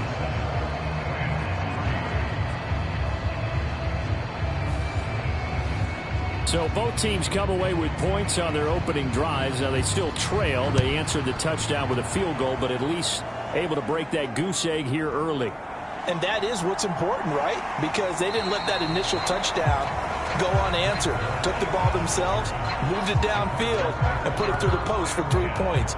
Game on. So the Cardinals offense back onto the field here for their second drive of the game. A long drive last time out for this offense, Charles. If you remember, they started basically in the shadows of their own end zone, marched it down the field, and a lot of that was through the passing game. And, partner, as a former defensive back, I'm having almost a physical reaction watching what's happening right now. But let's give credit where it's due, because they've done an excellent job moving the ball through the air. Secondary getting picked apart pass by pass. Obviously, they need to make some adjustments there on the back end. Yeah, because offensively, we know that they're not going to be shy about throwing that football. Murray going to throw. He'll get that one complete to Connor. And from the 15, they're able to work this up to the 20 for a pickup of a handful. To throw, it's Murray. A short one here, caught by McBride. And they'll get 8 out of this before being stopped at the 28. And this offense on third down today, a perfect 3 for 3 as they look to keep that streak going. This is 3rd and 7. And he will not make it back to the line of scrimmage as he's going to be taken down. It'll go in the books as a sack and a loss of a yard, but more importantly, it leads to 4th down. Seems to me that our friend Old Momentum, I think he's definitely changed teams in this game. It's only going to grow after that sack, and now, heck, they can get the ball back here and possibly even get the lead. Blake Gillikin on to punt now on 4th down. They only punted twice in the win last week as he gets this one away. 2 minutes to play in this first half. 7-3 our score. The Los Angeles offense set to begin their next drive. And they are back to 500 on the year. Got the win last weekend, and it's one that kept their playoff hopes alive. And if you do have those hopes, 500 is not where you want to be at this point of the year. Now, we know they've battled through some rough patches this season, so it now comes down to how they're going to finish. Not out of it. Can't afford any more missteps, though. After the incomplete pass, here now is 2nd and 10. Stafford. Open man is Atwell, complete. They'll get to the line here, but remember, it's also 3rd down. Throwing is Stafford. He's got his target. That's complete. And he'll go down, but not before getting this inside the 30. 27 yards there on a very nice 3rd down conversion. Somebody missed an assignment. He was waving his arms saying, hey, I'm wide open. They found him. You think? You think? I mean, he was so wide open. Did you see he was just windmilling like he was Don Quixote or somebody out there? And then they found him for a really nice gain.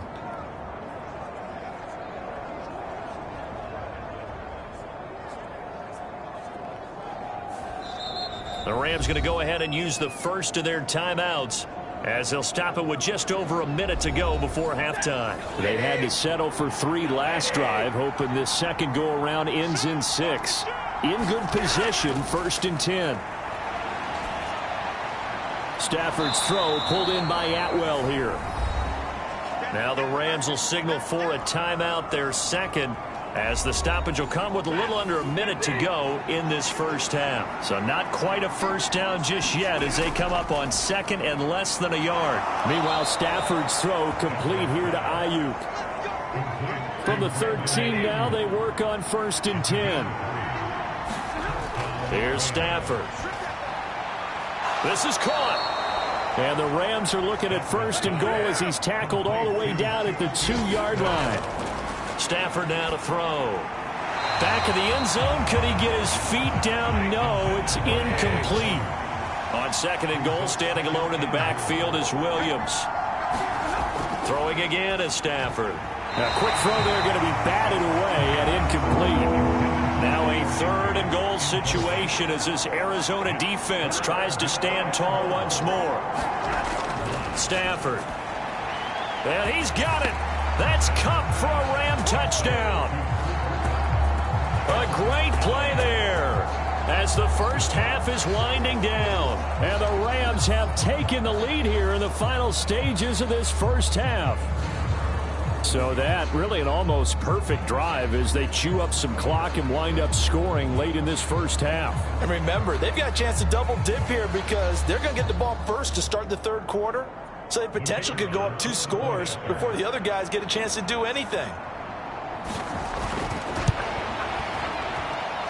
Extra point by Patterson, up and good. And the lead is now 10-7. So that one a pretty time-consuming 10-play drive. So not much time to speak of remaining in this first half as the kick's away. This taken in at the goal line. And he won't quite make it to the 25. Arizona's offense at the line, ready to get their drive started.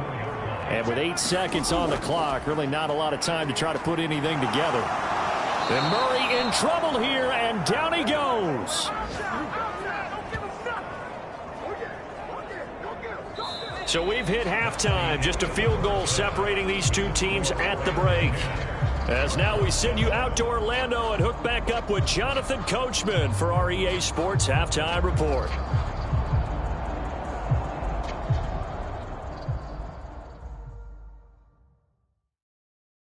Okay, Brandon, bye weeks, they're over. We've once again got a full slate of games to get to as we take you around the NFL here in Week 12.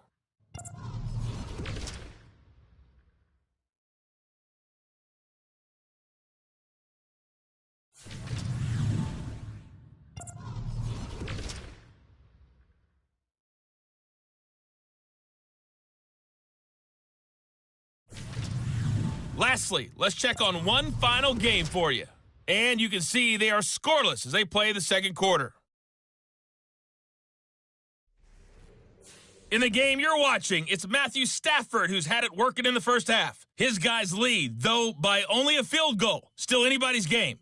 As we send it back to Brandon Godden and Charles Davis. Okay, Coach. Yeah, adjustments likely going to play a big role in this third quarter in what's been a tight contest so far. The Rams going to get the football first here, and they look to build on their lead as the second half gets started. No run back here to begin the half, and we will start at the 25-yard line. So here are the Rams to take over. They're in the driver's seat right now, and they were winners last week over the Seattle Seahawks, so trying to keep that momentum moving in the positive direction. Stafford and the Rams come up 1st and 10 at their own 25-yard line.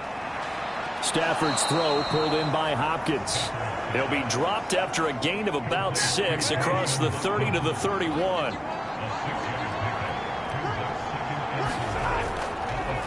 On second down, Williams. That one a first down pickup of 8. That's a good, nice, crisp run for a first down. I wonder if the defense might have been loosened up a little bit, maybe anticipating a pass instead of the run that they got. They stick to the ground game on first down. It's Williams. Shifts past him at the 45. Yeah, he did not want to go down there as he carries tacklers for a solid gain of 9. Again, it's Williams. And now the ball's out. Fumble near midfield. And the Cardinals have got it. Look at this. Middle of the field. A breakaway. And they bring this one back. A scoop and score. A fumble recovery touchdown for Arizona. So a big turn of events there. This defense makes the play. They return it for the score, and now they have the lead. So much for ball security for the offense. Playing with a lead in the second half. They give the ball up, and all of a sudden they're behind. Big-time fumble. Now Prater to add the PAT. And that makes it 14-10. The scoop and score, always an exciting play in football, and we witnessed it there. Grabbing it off the ground and then rumbling it into the end zone for 6. And you can bet they're preaching 2 hands on the ball here as the kick's away following that fumble return. And he'll just sit on this one as their drive will start at the 25. Here's Kyron Williams running out for another possession. Looking for a bounce back. Had the fumble a moment ago that went for a touchdown the other direction. See if he can get back in rhythm. And you have to be very careful about having too quick of a hook with really good players. I did a guy's game in high school where he fumbled 3 times in the first quarter, finished with over 300 yards on the night, later ended up in the NFL. If you've got a talented back, give it back to him. The extra effort after the catch makes it good for a gain of 26 and also a first down. Quarterbacks love slant routes because the receivers are breaking right into their line of vision, and receivers love them as well because they're getting the ball on the move and able to catch it and try and get upfield and gain additional yardage. They'll fake it. Now Stafford. And this is, oh my goodness, he pulled it in one-handed. Boy, a pair of big plays here. This one going for 29. Tell the truth, partner. You didn't think he was coming down with that one, did you? Come on, tell me the truth. No, I didn't. I'll tell you what, though. A one-handed grab of that length. Talk about giving your team a little juice. Oh, big time. I mean, everyone's going to be excited about that one, whether you're on the... Oh, a hit. He lost the football. Stafford puts it on the ground. But fortunately, he's able to recover his own fumble, or that could have been trouble. After the sack, oh, they're staring at a challenge basically from the other side of town. It's 2nd and a country mile. They'll run out of the gun here. Williams. And they won't fare much better here as he maybe gets back to the line. The Cards going nickel. An extra defensive back out there now on 3rd down. Back to throw. Stafford. And the pressure will bring him down here. The Cardinals get home for the sack. Dante Fowler make that now 8 sacks for him on the season. 3rd and long, you knew that he was going to throw it. He just couldn't find anybody to throw it to. Yeah, and it shouldn't have been a surprise, but that was perfect execution of their nickel defense. That 5th defensive back, the extra defender, he really tightened up things downfield in coverage, and they were able to get to him in the pocket. So here are the Cardinals to take over. They've won 2 straight, and they lead this one as well as they come up on 1st and 10.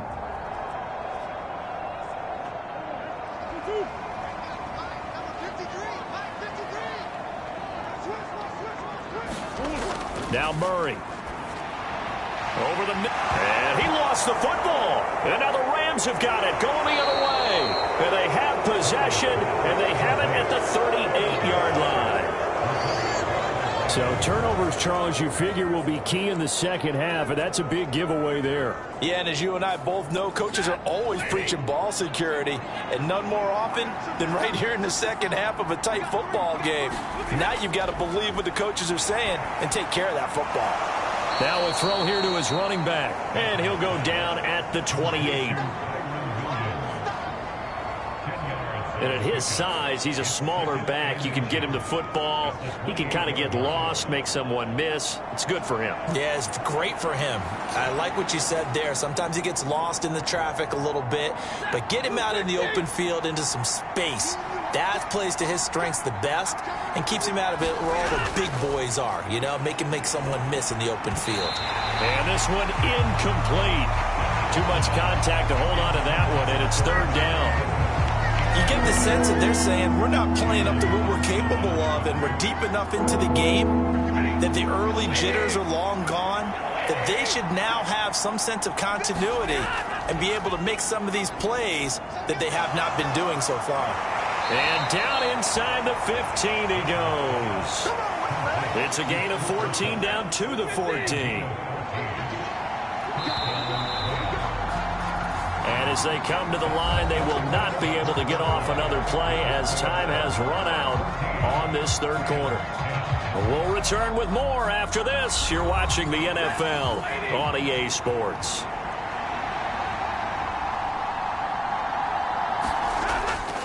Now a 1st down carry. It's Williams. And he'll fight his way down right around the 12.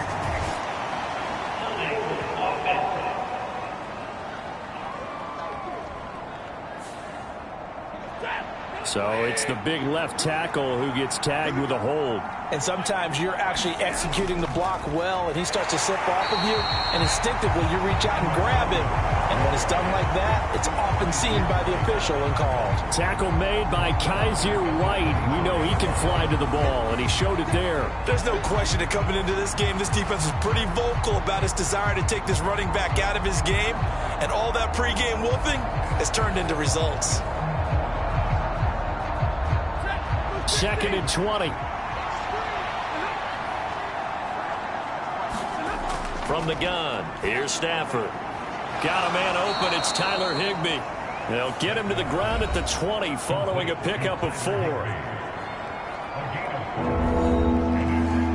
This offense so far on 3rd down, they've converted 3 out of 5 thus far. This is 3rd and 16.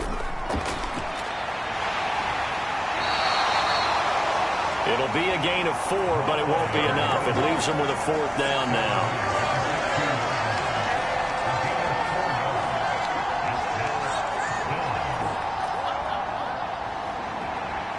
Riley Patterson on. A lot of pressure on this kick. A 33-yarder from the left hash. Patterson's kick is good. And the lead is down to 1 now at 14-13.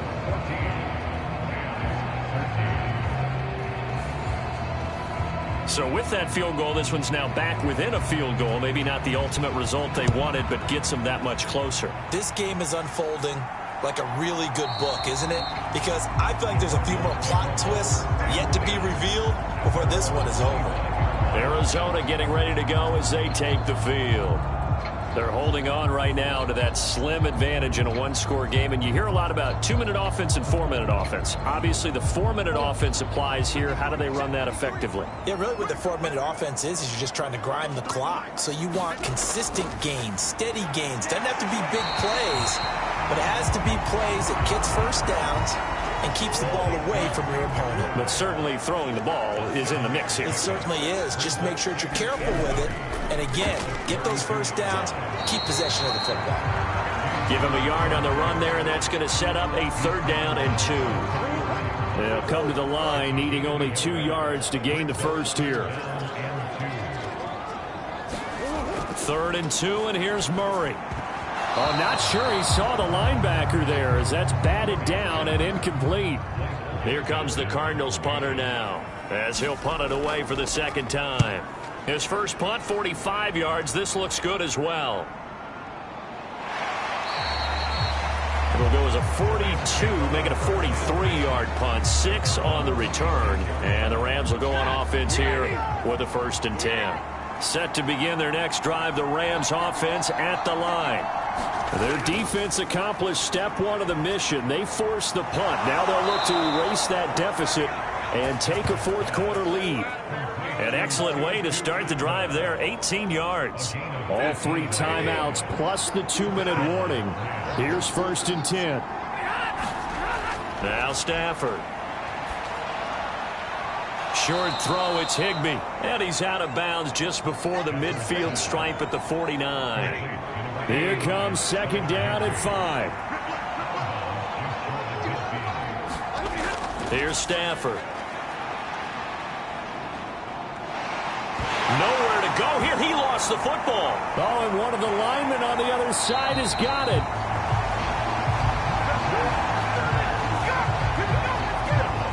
Fourth quarter, 2 minutes on the clock in a tight 1-point game. This crowd turning up the decibel level.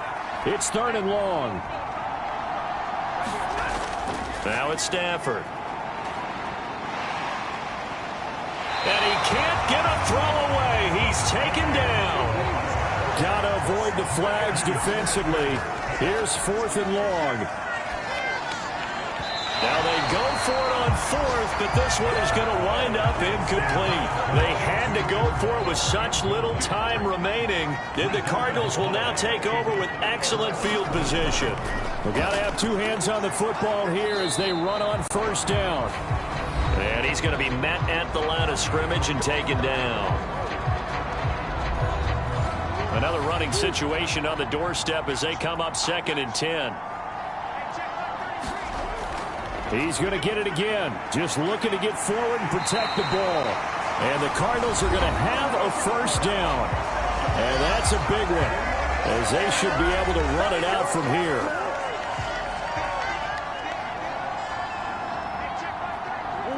And they'll indeed take a knee.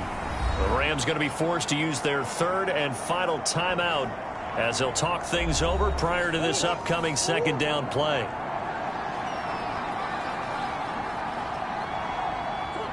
And they will take a knee here.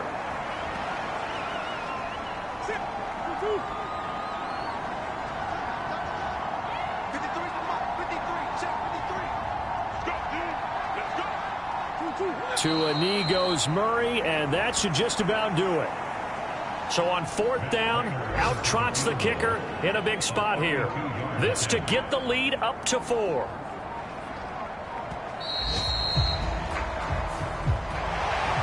Charles, we were treated to an excellent game today, capped off by that second half comeback. This was a joy to watch. Entertaining for us, not so much to the team who led at halftime and now is leaving here, knowing that they let a win slip through their fingers. Tough one for them to carry home. So for Arizona,